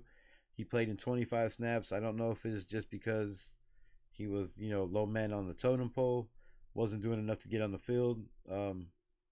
If he was hurt, I'm not sure. Have no idea. So if it is an injury, bro, that's not a very good thing, right? So only playing 25 games, coverage rating, 48.3. 2023, he played the most snaps, 653, rated 87th out of 859 corners with the 80.5 grade. And then last year, only 204 with the 80.4 grade. Higher grade, less snaps. Again, when healthy, the dude's athleticism is off the charts. Another guy that could easily go in the first round. Shador Sanders. Some had him at 2, some had him at 6. A lot of people still have him at number 1. Some people have him at 45. Now, this is not pick wise. This is just top athleticism, top 100 board. So, we're not going to get to all of them tonight. There's no way. But we all know the story on Shador Sanders. Donovan Jackson, Ohio State. We talked about that when we talked about his his partner, Cooley. 6'4", 320, dominant, right? All he did was pass block for 2,000-yard running backs who had crazy amount of yards receiving out of the backfield for both of them for splitting time. Um, I believe is a day one starter. Now, for a day one starter to fall into the second round at 46, to me is a travesty. You don't hit on tackles in the NFL often. And I was looking at the um shit. I'm probably gonna get off subject, but I was looking because of Colton Miller's situation, and I was gonna talk about that tonight. But I'm not trying to do no 3 hour lives tonight. Um, we'll get into it tomorrow. I think we'll start on that. Colton Miller, should we trade him? Should we keep him? Man, after breaking down the last 4 drafts, the offensive linemen taken in the first round, how long it took them to develop, and they're still maybe one. Most of them still don't have the stats that Colton Miller has at 28. Um, are we willing, really willing? And yes, you get a 4th year with a 5th-year option if you take a guy in the first round. But if he's not him, if he is Alex Leatherwood, Is it risk letting Colton walk and that dude turning out not to be that guy? To me, it's not worth the risk. Pay the man his money. He's a Raider. He was an Oakland Raider. He's been a Raider. I mean, just pay the guy. I'm not willing to wait 2 or 3 years for a guy to possibly develop into what, Colton Miller is right now, which is at, the end of his prime and declining, possibly. Could get better. He could come out and be a dog this year if he's completely healthy. But Donovan Jackson is a guy that I believe could start in the NFL from day one, and it's crazy if he falls to the second round and could be a pick. Chip Kelly was on the offense with the Donovan Jackson, knows how he plays, knows his character. Not a guy that they really have to bring into the building if they trust Chip Kelly's word to say this guy is high character, smart, can recall shit, can run zone, can run strong zone, can run power. Could be a day two pick. Could be a day two pick. Easily. I would take him. Tyler Booker, by far, is not making it out of the first round. 48th best player, 48th best player at a top 100, is the best guard. And you could really argue, I have a very strong case, the best lineman in this draft. Now, no, you can't put him at tackle. I mean, you probably could if you had to. I believe you could. The man, I don't think there's a position on the line that it might take him a little time to learn. Like I said, I don't know his character or processing and all that shit. But at 6'5", 225, the aggressiveness that he plays with is maybe more than JPJ nasty. This man wants to hurt people. He's not just playing offensive line to move you out of the line to open up holes for the running back. This dude is trying to hurt people every single play, it seems like. He just throws guys around like rag dolls that are 320-pound, defensive linemen. Um, just a nasty guard that I would not be mad at all if the Raiders picked him anywhere in the first round. Some people would be shocked, right? Oh my God, you took a guard. But if you're really trying to build the trenches, shut the up with that. Don't take a guard in the first round. Tyler Booker is 100% worth every single penny of a first round guard. And the fact that you have a fifth year option because he's a first round pick is invaluable, bro. Like, same as I feel about a Gray Zabel. Like, and Gray Zabel is nasty, but this dude is top of the line, the best guard. It's not even close. His athleticism, again, the aggressiveness, the power of his hands. It seems like he's 3 seconds faster than every defensive lineman he goes against. Like, this dude is out of his stance before. Like, I don't know. Most of the guys seem like they're just not even halfway up. I see a lot of times he's just pushing down on people. Like, the dude is quick. He's fast. And doesn't quit even when the whistle blows, which kind of like JPJ might give us trouble a little bit. But him next to Jackson Powers Johnson would be freakish on the offensive line and would be a problem for everybody in the NFL that faced us. Definitely, definitely by far. But man, if there was a chance you could get Ashton Genty at 6 and then pick, risk next year's pick, I don't give a shit, bro. At this point, trade whoever you got to trade, do what you got to do. But if you can get back into the first round, say in the 20s or 17, you know, somewhere in there, damn, I would even be tempted at 6. He's that good. Like, and I know that would be crazy, crazy, and go against what everybody says, in the first round, especially in the top 10. But the dude is somebody's gonna somebody's going to be very happy, and there's going to be a lot of teams in front of them that didn't pick him, and fans they're going to be pissed that they did not get Tyler Booker out of Alabama, bro. I love this kid. He is nasty, nasty, nasty.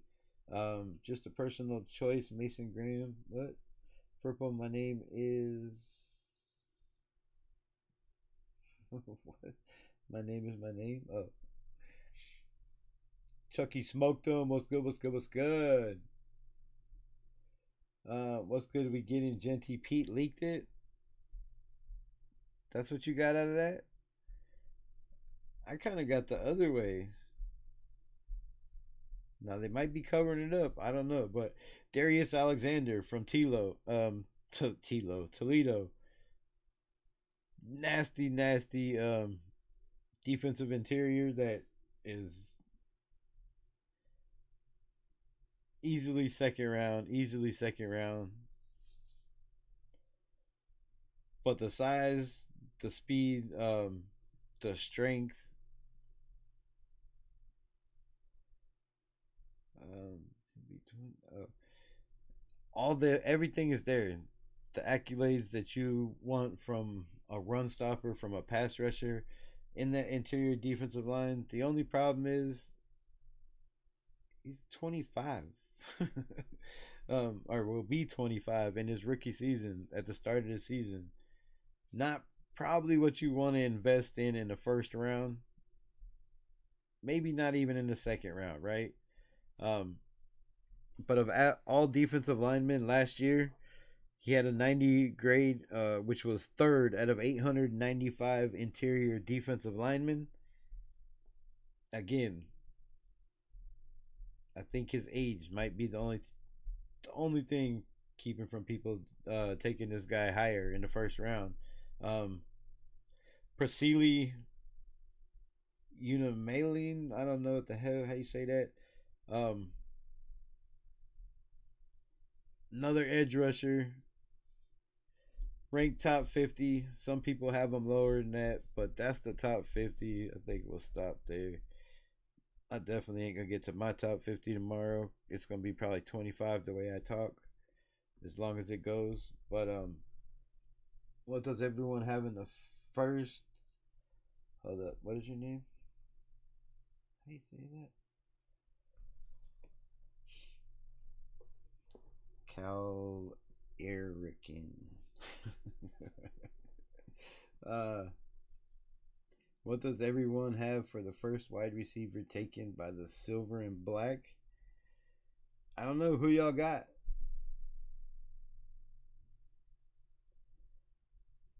The first receiver, I say we take a receiver. I wouldn't be mad with the Meki Ibuka. I would not be mad with Jaden Higgins. I would not be mad with Jalen Royals. Um, I would not be mad.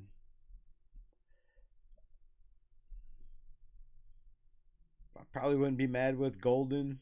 I wouldn't want to take him in the first round. But I wouldn't be mad with any of these guys we can get in the second round at all. I think there's a lot of sleepers that we could get in the second round. I mean third round, that we don't have to go second round for a receiver. Hopefully,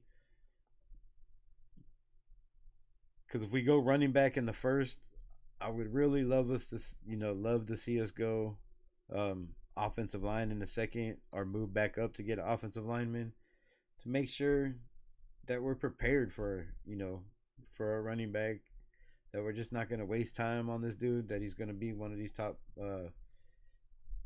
guys that's going to produce touchdowns.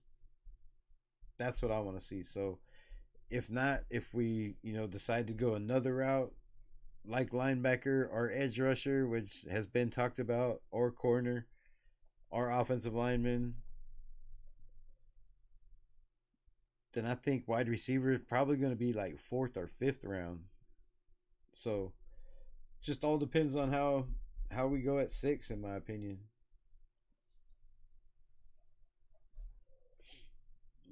James Furpo, deleted your message. Damn. Uh, what was I trying to get to? Oh, I forgot.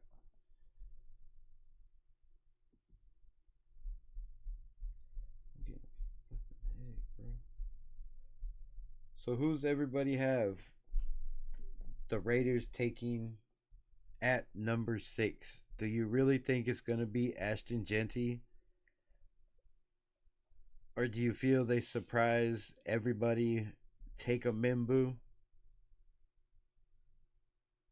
Or is it gonna be somebody else? Let me know.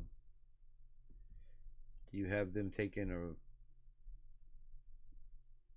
a safety, a linebacker, a corner?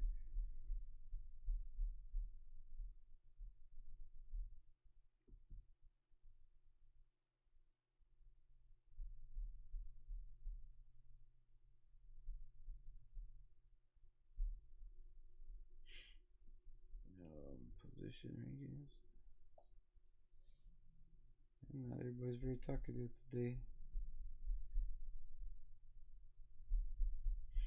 See if their position rankings changed any. Travis Hunter, Ashton Genty, Abdul Carter, Mason Graham, Cam Ward, number 5. They have Calvin Banks, number 6, Shador Sanders, 7, Will Campbell, McMillan.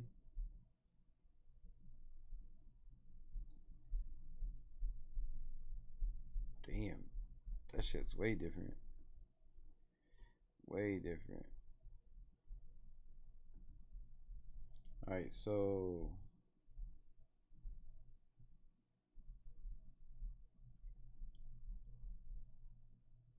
stop popping up so much. Wide receiver. See how much this changed. We usually pop on here once a week during a live stream on each one of these to see what has changed. The top 3 consensus haven't changed. They still have T Mac as their number 1. A lot do not. So Travis Hunter, Tedero, Matthew Golden, Luther Burden, which I could see falling very late, if not the second round. He didn't run as fast as people thought. Um, the size, I think a lot of people had him early as, second best receiver in this draft. I don't think that's even close anymore. So Luther Burden, they have 4th. Emeka Ibuka, ranked 5th. Jaden Higgins, ranked 6th. Again, I feel Jaden Higgins is by far got to be close for 1A, 1B in my opinion. Upside, especially if you go by upside, it's wild. Trey Harris, just health issues again. Jalen Noel, another one of those. Jalen Noel, another guy I could see possibly going in the first round. I could see a team that really needs a receiver going and get this dude. Like, he's definitely worth the first round pick, in my opinion, grade wise. If that's your biggest need, and there's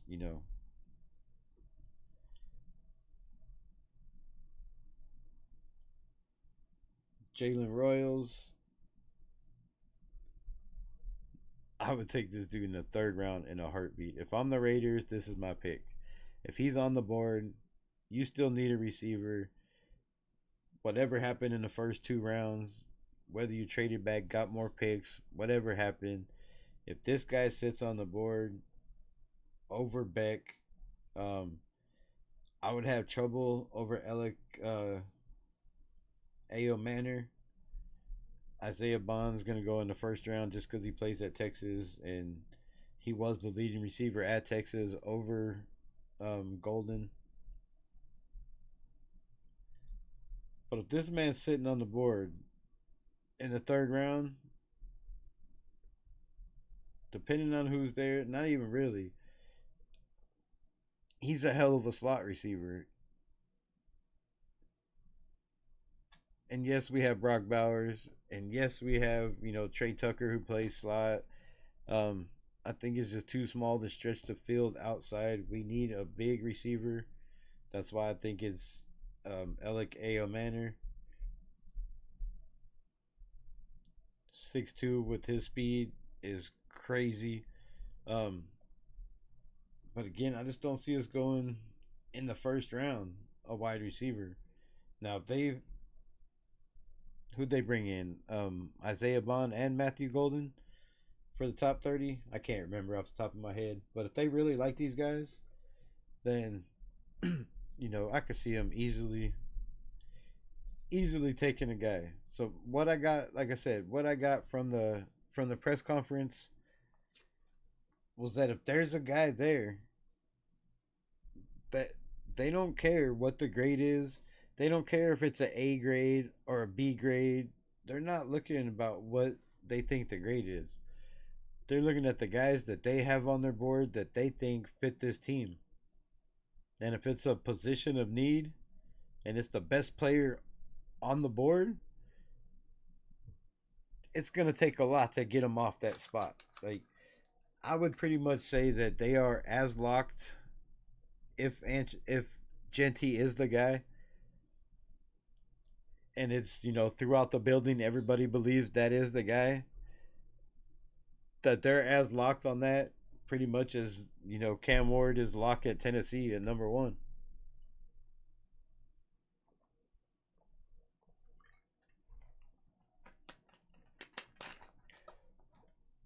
Everything that Spytek said about valuing the running back position, being in his core. We know how Pete Carroll feels about it. I said it 4 days ago, Thursday night. I even said it Wednesday night. I think that was the cover of the live. Can they convince Tom Brady? I feel like Tom Brady, is the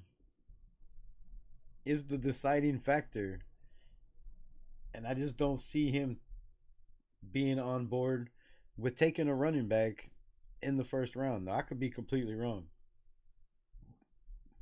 However, if you watch the film, or if you watch the Hondo Carpenter breakdown with Sports Illustrated, a dude did a lot of work and a lot of evaluating, and damn, bro, 14 quarterbacks in the first round, or 12 out of 14 quarterbacks in the playoffs this year taken in the first round. You almost have to. Now, whether it's at 6, whether it's trading back, into the first round, which I feel the Raiders are going to do. You stand and pick at 6. If your guy is on the board, you can't pass him, right? That's your guy. That's who everybody's got number 1 on their board. You take that guy. And then if your guy that you feel was number 2 or number 1 at a certain position, you see falling, you get on the phone. That's the only way around it, bro. You get on the phone, you start making calls, and you try to get back into the first round. And we have players, we have former first round picks, we have guys that we can move. We have former second round picks, fourth round picks. We have some players that we could possibly move, and we also have, again, picks coming from the free agents last year. This, Spytek's always wheeling and dealing. I could see us ended up with a bunch more picks on draft day than the 9 we have. So I'm all in, bro. I think it's going to be absolutely amazing, wild, fun time. Let me know how you feel about day one. Day one, we pick at 6, right? If the Raiders don't trade back, if they decide not to trade back, or we have no trading partners, right? Nobody to dance with, because you look awful funny at draft day out there dancing by yourself. most people look funny dancing by themselves, anyways. But if you have a partner, maybe two people look stupid dancing. I don't know. Um, but at least it ain't just everybody watching you, right? So no, you gotta have a partner to trade back. You can't just trade back because you want to, unless you make stupid, overpaying trades, right? Where you give away way too much just to get what you want. Again, not gonna happen. I don't think in this regime and the guys in this building. But we can go a lot of different ways, bro. A lot of different ways. So, um, who does? Oh, I already read that shit. Armand, Armand slash Henderson, Genty slash Booker. Seems like the two logic options in the first round. Look, if we got Armand Membu and Travion Henderson, who could complain? You can't bitch. I mean, somebody in the nation is gonna find something to complain about, but I'm not. I'm not. Now, if you give me Membu and we get stuck with like the fourth, fifth, or sixth, a fourth round running back, I'm not gonna be very happy, bro. That just if we make the picks connect like you did, I like that. If we get Genty, move back up and get a Booker, I can't complain. I I would probably like that more because I have more faith in Booker being one of the best guards in the NFL than I do Membu being the best tackle. And I know his athleticism off the charts, but his pass blocking hasn't been from what I've seen. He's freakish in the run game. He's a bulldozer. He's gonna definitely open lanes for your running back, for your quarterback, for whoever's running behind him. Pass blocking needs some work on. There's guys say you can move him to the left side.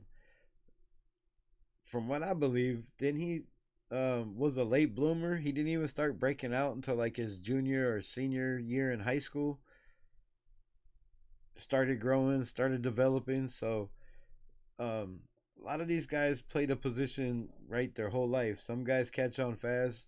Other guys take a long time. So coming into his size, speed, and all that shit late, being a late bloomer, might still take time to develop, right? Dude's young. He still could be growing. Like at that size, I mean, shit. So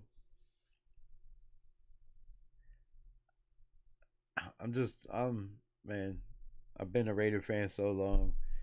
Taking guys that you're not sure, which there's no, sure thing. Um, but there's as close you can get to it, right? And if you have something that's as close to a sure thing on the board, you don't reach for something that's a maybe or could be a sure thing or, possibly a sure thing. You go with somebody that broke every stat there was to break in college and is looking to break every stat there is to break in the NFL, in my opinion.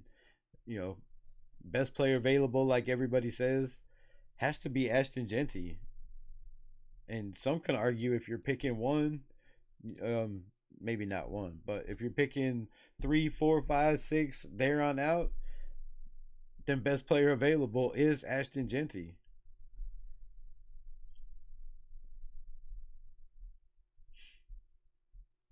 But Campbell to me makes more sense than a Membu. They spent time with the dude. Um, they did private workouts. Another guy that's aggressive, but he's got that Raider attitude, right? If you listen to the guy talk, um, if you listen to what they had to say about his short arms, to me that's he's got that Raider mentality, right? He talks shit. He's not afraid to voice his opinion in the media. Uh, we need dudes like that. We need guys like that. I love that shit. JPJ was like that last year. The Mule DJ Glaze was the same way. In his interviews, he didn't hold back. You know, he believes he's the best, and he should have been starting, and he earned that shit. So I want dudes like that. I want dudes like that. Campbell would be a freak, and if you can't play tackle and it doesn't work, then you have a chance to have one of the top 5 or top 10 guards in the NFL very soon and for a long, long time. So I'm not mad at offensive line, bro. I'm not mad. But just don't be surprised if by some crazy reason they go linebacker, they go safety, Jahad Campbell, Jade Barron, Jalen Walker. There's a lot of teams that are very, very big on Jalen Walker, but all right, let's get into this mock draft, and then I gotta get the hell off of here. If anybody's still watching, I promised a mock a day. I wasn't on here the last couple of days, so we got to at least do one, right? At least one. Just chatting.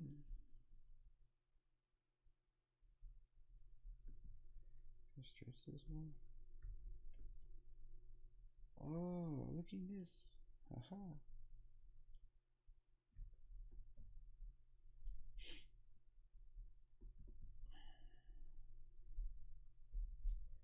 Alright, I need this one right here, and let's go. As soon as I get the okay from the screen. I think y'all can see that shit. Alright, let's start it up. This shouldn't take long. So, the consensus, same old Cam Ward, Abdul Carter instead of Travis Hunter. Travis Hunter goes 3, Will Campbell goes 4, Mason Graham goes 5. We are on the clock. We have Ashton Genty, Walter Nolan, Malik Starks. No trade offers, no trade backs. So,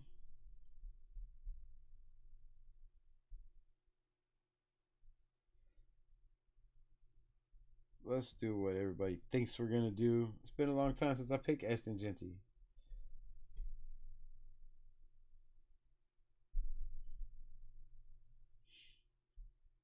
So, quick recap. We got Genty. Jade Barron went as quick as number 7 to the New York Jets. I'm telling you, this kid is moving up boards. He was started in the 20s. He was down in the teens. Now they got this dude going in the top 10. If the Raiders pass on Jade Barron, I'm going to flip and lose my... I'm going to lose it, bro. I'm going to lose my fucking mind. I'm telling you. The dude is nasty. So they got Mimbu going 8. Mike Green, like I said, could go in the top 10. They got him going 9th. They got Will Johnson to the Bears. That would be a surprise for me. Jahad Campbell going at 11 to the San Francisco 49ers. Now, I've done 3 mock drafts in the last week or 2 where the 49ers have moved up every time. And every time they took Jahad Campbell at 6. Telling? Probably not. But a nice little tidbit. They needed a guard. They needed a tackle. They needed a defensive line. And they needed a corner. And instead they took Jahad Campbell at 11. We all know the 49ers are damn good at draft picking. If they're willing to take that guy, a Jahad Campbell, at 11, I've been saying it for months. If you could trade back inside any shit, if you trade back anywhere, I guess now it's going to have to be inside the top 10 or top 12 because every mock draft I've done lately, he goes lower and lower and lower. And like I said, Jade Barron at 7. The Raiders have some decisions to make. Do you want to shore up that defense and do what a guy like Spytek has been known to do on a lot of teams he's been around? take that running back in the later round and hope you hit a home run or make it easy on him, right? Where he doesn't have to do everything. He doesn't have to play right away. We have enough backs in this lineup where we can mix it up and go running back by committee in day one. I know not everybody wants to hear that shit, but there is a possibility that they shore up this defense and the offensive line to protect Geno and, just hope the defense wins us a lot of games like they did in Seattle. Just a thought. Just a thought. Matthew Golden goes 12 to the Dallas Cowboys. That's a shocker. Tyler Warren 13 to the Miami Dolphins. Donovan Ezeraku, Boston College. I talked about this dude should be a first rounder, right? What we just went over. They got him going 15 to the Atlanta Falcons. Jalen Walker 16 to the Arizona Cardinals. That would be nasty. Write it down. Somebody please take a note. Screenshot this. Hot take. Send it to me. If Jalen Walker falls to 16 and the Arizona Cardinals and they can protect Kyler Murray, this team makes the playoffs. In their division, yes. He is that flipping good. I'm telling you. Not the greatest in coverage, but the sky is the limit. He could get there.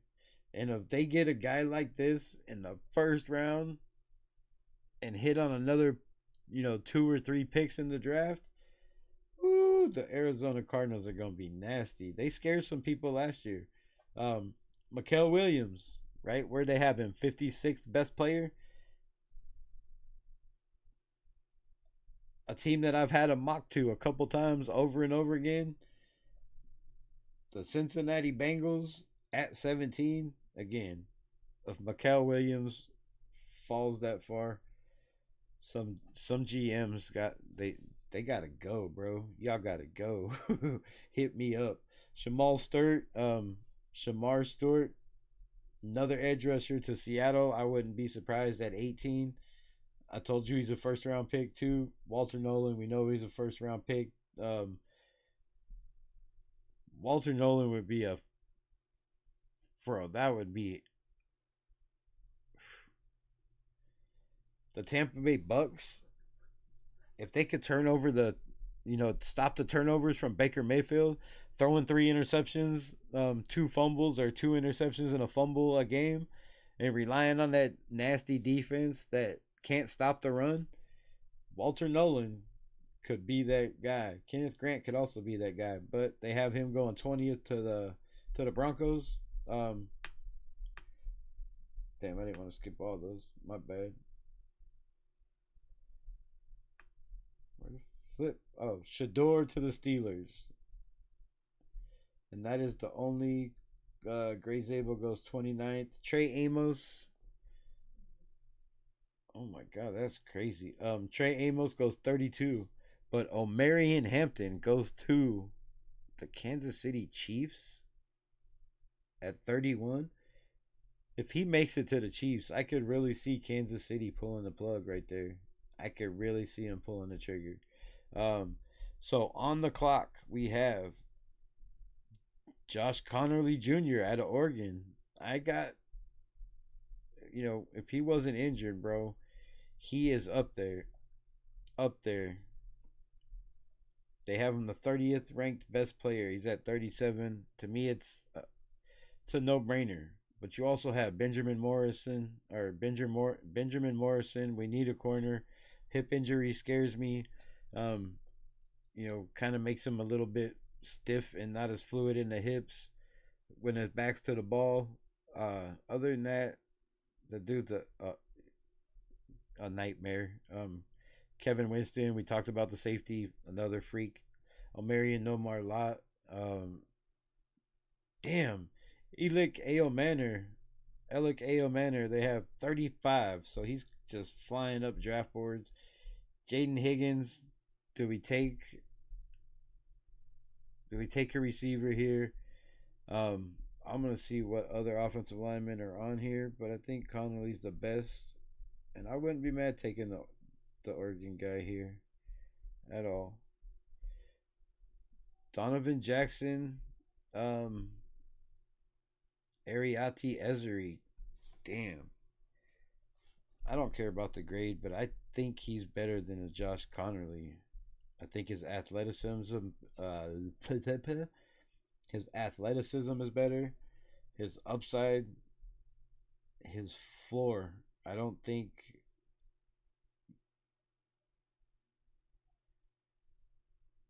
I don't see him being a guy with his athleticism that makes it to the NFL and fails, right? Even at tackle. If not, you can put him at guard. But I think he's a guy that is a day one starter. At 69, we pick at 68. What do y'all think? Raider Shield family, what's good? What's good? What's good? My guy Nav in the building. What is your real name? So I don't have to call you Raider Shield. So I can't call you Nav Man anymore.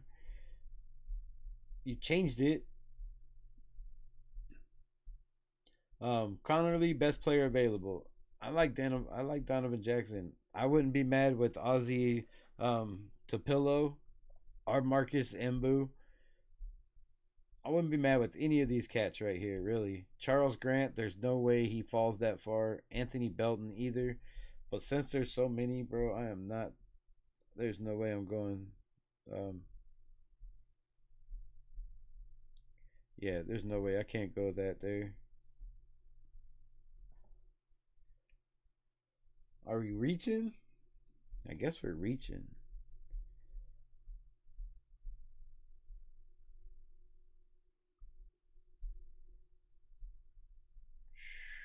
Tyleek Williams. Siobhan Ravel. What? They got all these dudes this far? Trey Amos was gone, right? I don't care what they say or what the grade is. Don't matter to me. I'm taking Siobhan Ravel now. I'm banking on his injuries. Um, being good. Being good.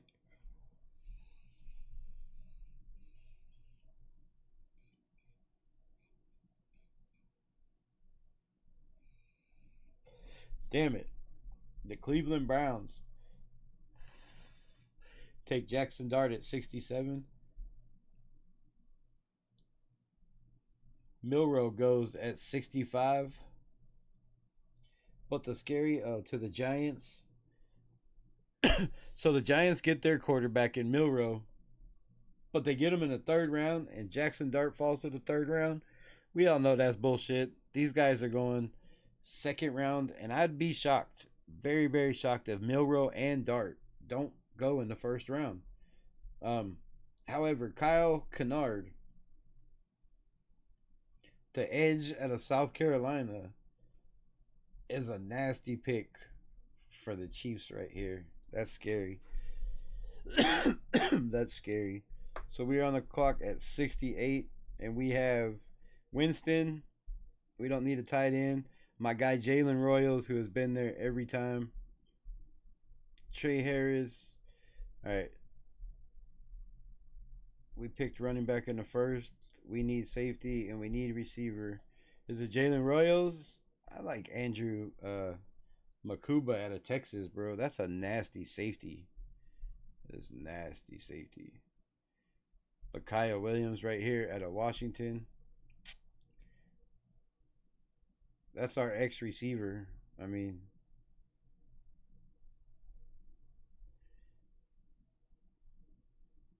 yeah, let's take receiver now. Let's take receiver now. Do you realize I'm on the East Coast? Kills me 2 a.m. That my channel name is why. What? It's 2 a.m. there. My bad, Navs. I'll go on tomorrow early. Early, like 12 or 1, just for you, Navs. I forget. I'm on Pacific time. Usually I'm on Central time. So if I go, you know, If I go at 9 o'clock Central Time, it's usually 9 o'clock your time. So I'm sorry. I'm sorry. I started my channel. I for all content creators. It's a simple name. I changed it to that, man. Yeah, I know you started your channel. On this thing, you want me to call you Raider Shield Family, or can I call you by your name? You don't have to tell me, but I'll just continue to call you Navs. Nav man in the building. So did it start? Are you good?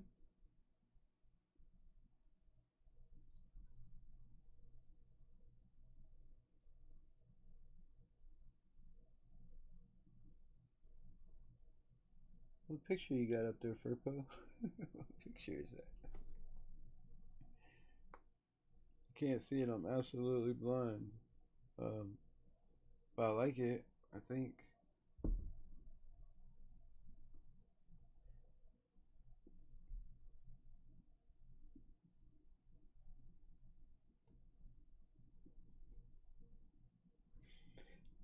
Wow, that's it. Hey, dickhead, that's not nice.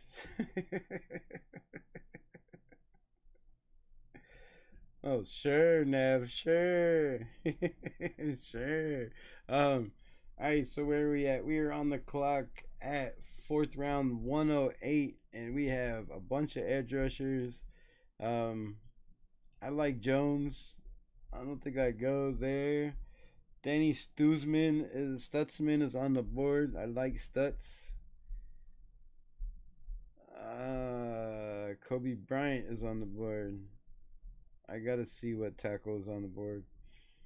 I'd be pissed if they're all gone. Let me know in the comments, what do y'all feel we are gonna do? Do you think Aston Genty is still the number one consensus? Ooh, damn. So we fell all the way to Jalen Rivers, Logan Brown, Emory Jones, Chase London. I really should have not have waited to take a tackle.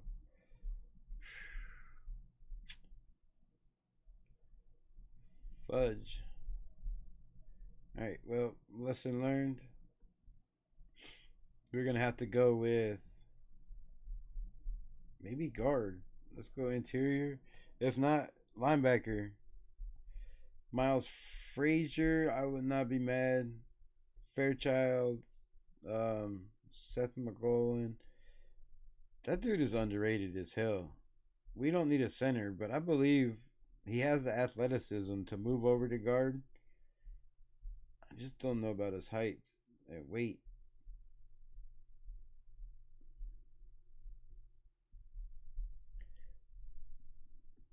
That's oh shit no. I didn't want to leave sight. Damn. Yeah, that's probably a reach there. What y'all say? What y'all say? Is a fool out poke time? Don't listen to him. Y'all too much. How was everybody's Easter? Let me know. How was your Easter? Where'd y'all go? Did you spend with family? Did you do the 420 thing? Did you do the Easter thing? Do you not do the Easter thing?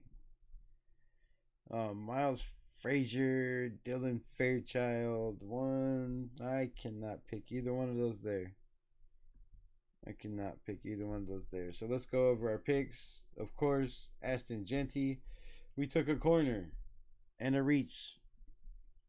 But Siobhan Ravel, I believe, is the top three, easily top three corner in this draft.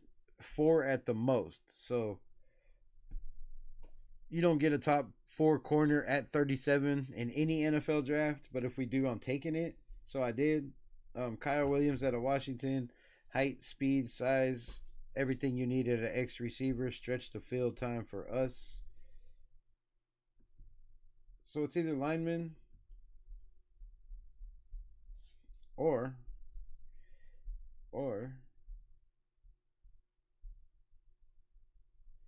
kind of like edge. Sorry, let me move this up more. Why is it not moving up more. Yeah, so yeah, we don't have to see more than one player at a time, two players at a time.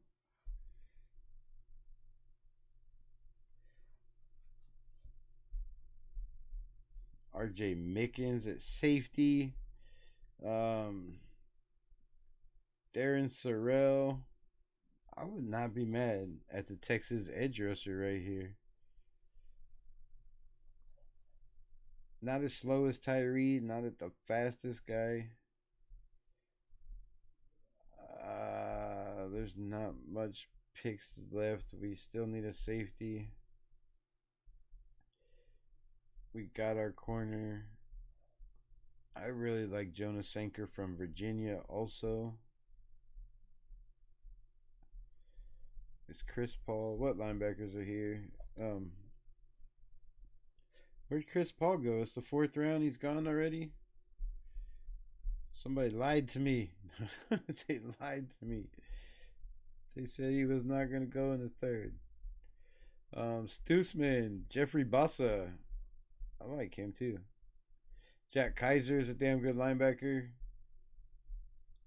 I think we get in the next round. Or we take Bossman now. Kaiser, Munden.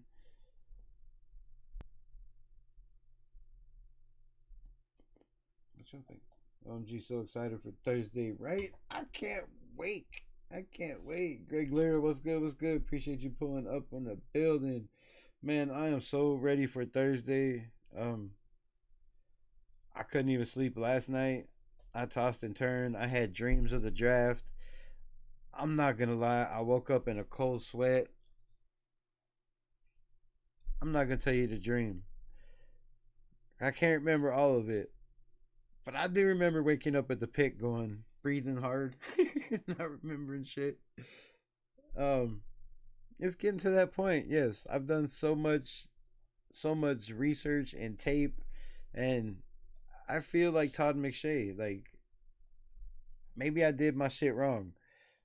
I should have wrote down everything I did, kept track of it, and sold that shit and made money because I feel like I did more work than I do at work.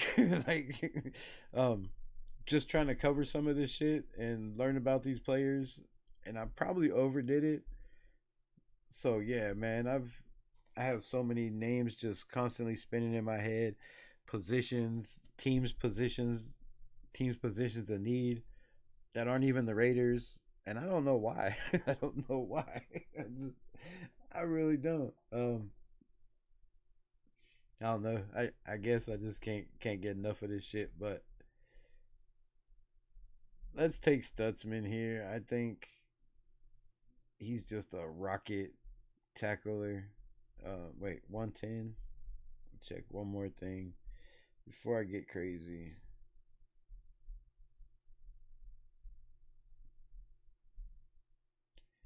Both of those edge rushers would probably be a better pick.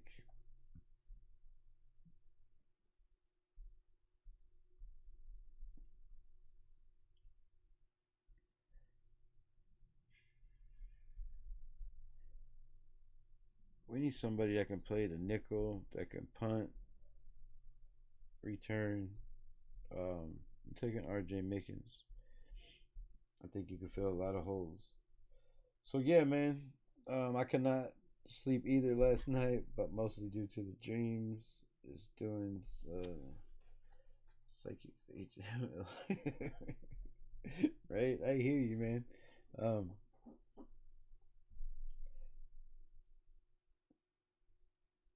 I have friends and cousins asking me what their team needs is, and I'm like, I don't know as much, but I just show them PFF so they can figure out themselves.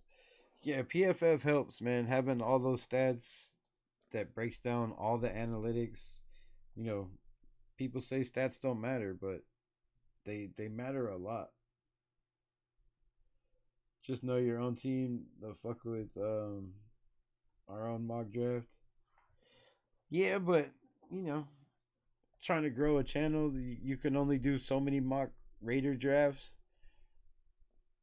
I think next year, I think I'm gonna stretch it out a little bit more. Start doing, you know, complete first round, second round, third rounds. I'm not doing all team seven. That's just crazy.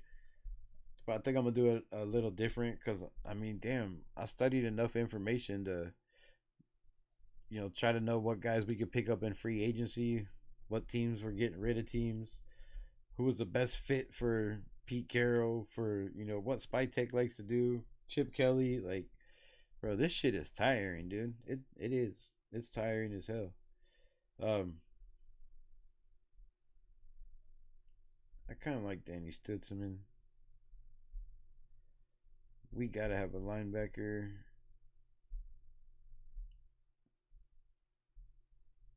I like Billy Bowman Jr. too. Damn it. I'm going Billy Bowman Jr. Think he's a little better in coverage. Not as aggressive. Probably not what Pete Carroll wants. Probably not what we want. But man, if you're not a Raider fan, blood family or not, do your own research. I say same. Right? Even if you are blood or family, like, damn, don't. You can watch my channel. Like, if your family, like my son or whoever else wants to know about some Raider shit, you can watch the channel to learn. But I'm not analyzing your team for you. That's on you. That's some shit you have to deal with.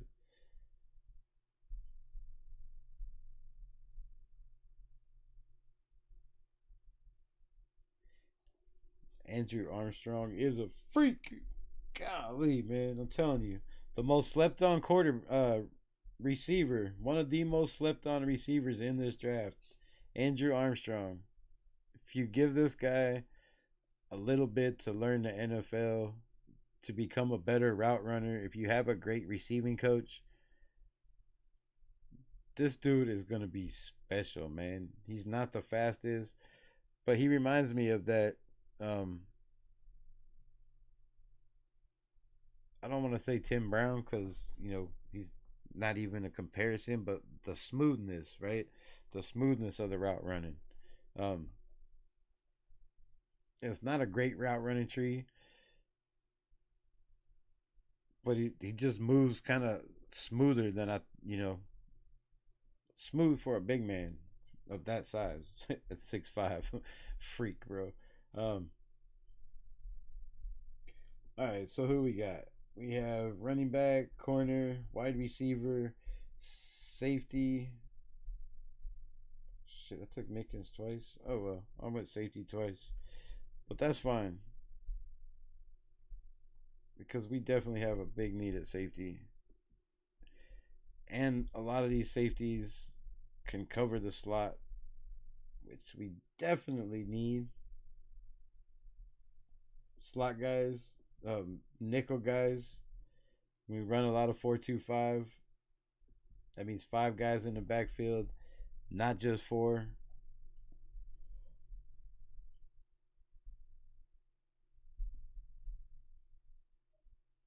We are on the clock at 180. I totally screwed up that one. Kind of think we need interior line. You really can't pass on Robinson right here.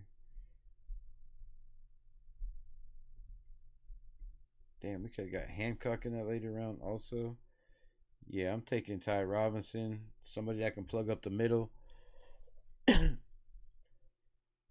Keep our safeties from having to run 20 yards upfield to make a tackle since we play so deep with the two high safeties.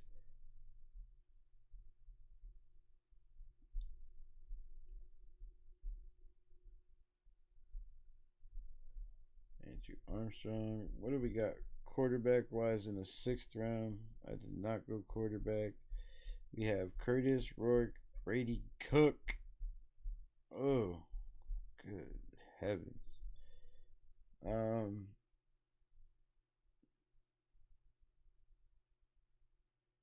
what are we in the sixth round? I'm taking Curtis Rourke. Haven't taken him in any draft. Let's check it out. And then we have wide receiver. I'm taking Armstrong. Gotta take my Raider. My Arkansas boy to my Raiders. I should have never.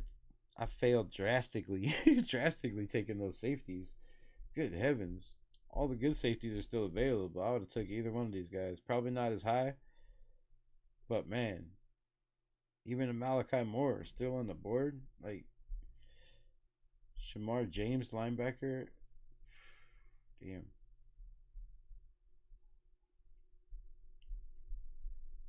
We need. What do we need?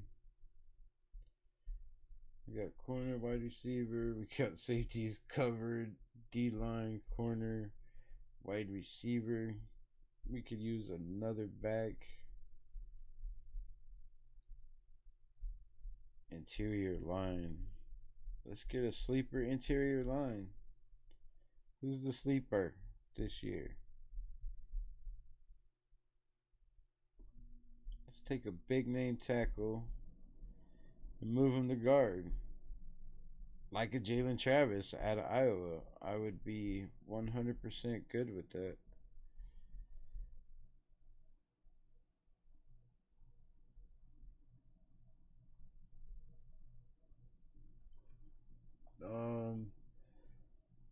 Facts, I do Raiders mocks. And if it was not for the Raider Nation, I was a follower of the Jaguars when Fred Taylor, Byron Leftwich was there. Damn. Old school. Just did not like Peyton Manning in Indy. Man, I wish Byron Leftwich would have panned out a little better. Ooh, good lord, I got beat up on this one. So Ashton Genty was an A minus at 6. That's an ouch. We reached on Siobhan Rebel. I think they're crazy. Write it down. Put that shit in stone, in ink. This dude goes in the second round, and he's probably one of the top 4 corners if he stays healthy out of this draft class. Kyle Williams, a C. Damn. Guess we could have got him in the 4th. RJ Mickens, that was a oops. Safety, Billy Bowman is definitely the safety I wanted. B plus. Ty Robinson at A, Nebraska. We finally have somebody that actually can tackle and stop the run in the middle and get to the quarterback. I mean, we have a couple of those guys, but now we have sure tackler. That's definitely just a rotational piece, but gives us more packages to run, which you can never have too many packages on the defensive line in the NFL. Curtis Rourke a B, I'll take that. Andrew Armstrong a B.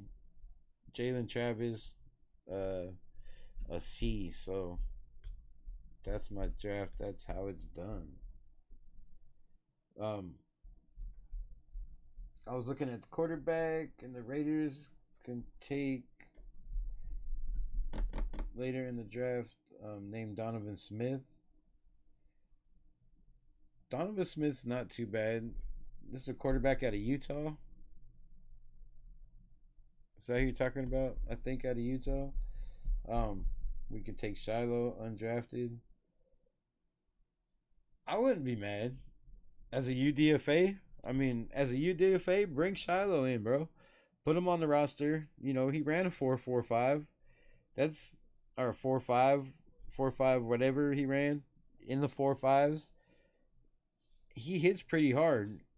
He missed some tackles in college, but I seen some decent plays from the guy. If you put him in the box, certain downs or you develop them. I wouldn't be mad with a Shiloh. I wouldn't be mad taking a chance as a UDFA. I mean, we're going to need as many players as we can to fill out the roster. We got 9 picks. I believe we still need like another 14 or 15 guys after that to make it to 94. It's a little bit. That's a little bit of a climb. So shout out to the 9 people rocking with me in the building. D. Smith from Houston. Uh, Kenna try to hook up with everybody. It's okay. Shout out to you, my guy. Trying to build this nation family together. Um, a fun fact: is there more Raider fans on the Denver Run channel as Costa what as co-host plus plus? More KC or Chargers fans? Thank you, nation. Oh, there is more. I thought you said is. I can't read. I can't read.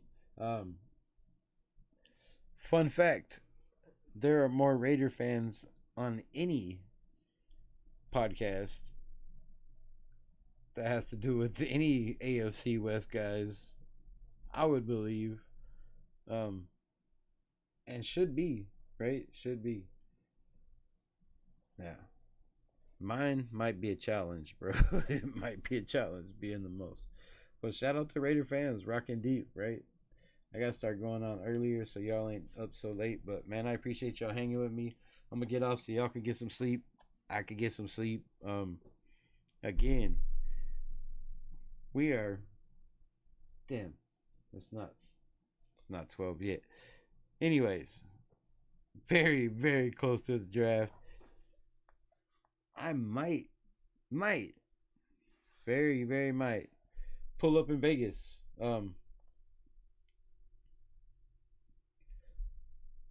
For some watch parties. There's a couple of people having some watch parties. A couple casinos having some watch parties. Some content creators. I might just could pop in. I'm like an hour and 20 minutes, or actually 2 hours and 20 minutes from there. So could happen. Could see me if you are in Vegas and you're showing up to one of these watch parties. Let me know where you at. Could come through. Could meet up. Have some drinks. Talk Raiders. Other than that, tragedy turned Trump. What's good in the hood? Shit.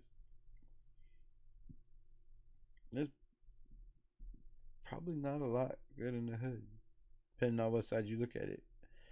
I knew the hood I grew up in North Las Vegas wasn't much good in it. It was shit was rough, bro. But on this side of the hood, Raider hood, it should be all good. I'm hoping. I'm hoping. We got a draft coming in 2 days. I'm really pissed off that we picked 6 because within the first hour of the draft, the Raiders are done, and I have to watch a slow ass boring draft that doesn't involve my Raiders unless they move back into the first round. So please, please, please help out the nation. Please help out this team. Spytek, at Pete Carroll, at Tom Brady. Yo, make some trades that are beneficial for this team. Please. Don't just pick one guy in the first, man. Let's make this shit exciting. Let's blow this shit up.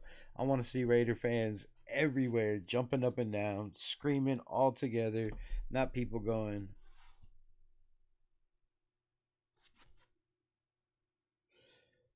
what the fuck did they just do? Come on, man. Just one time, one good draft. Every pick.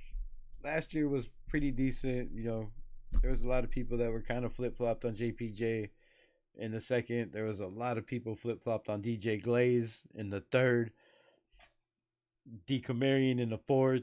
The list goes on and on.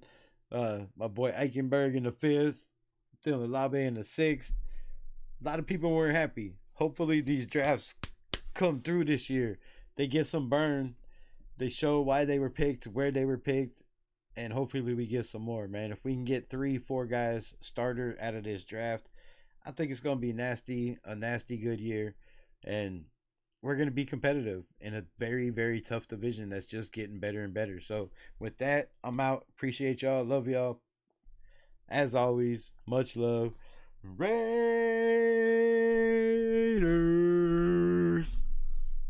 Peace. Oh, where you at? Raiders Shield family. Let me know. Hit me up on IG or something. Let me know when your first live is. Or I think you got to get so many followers, right, before you can go live.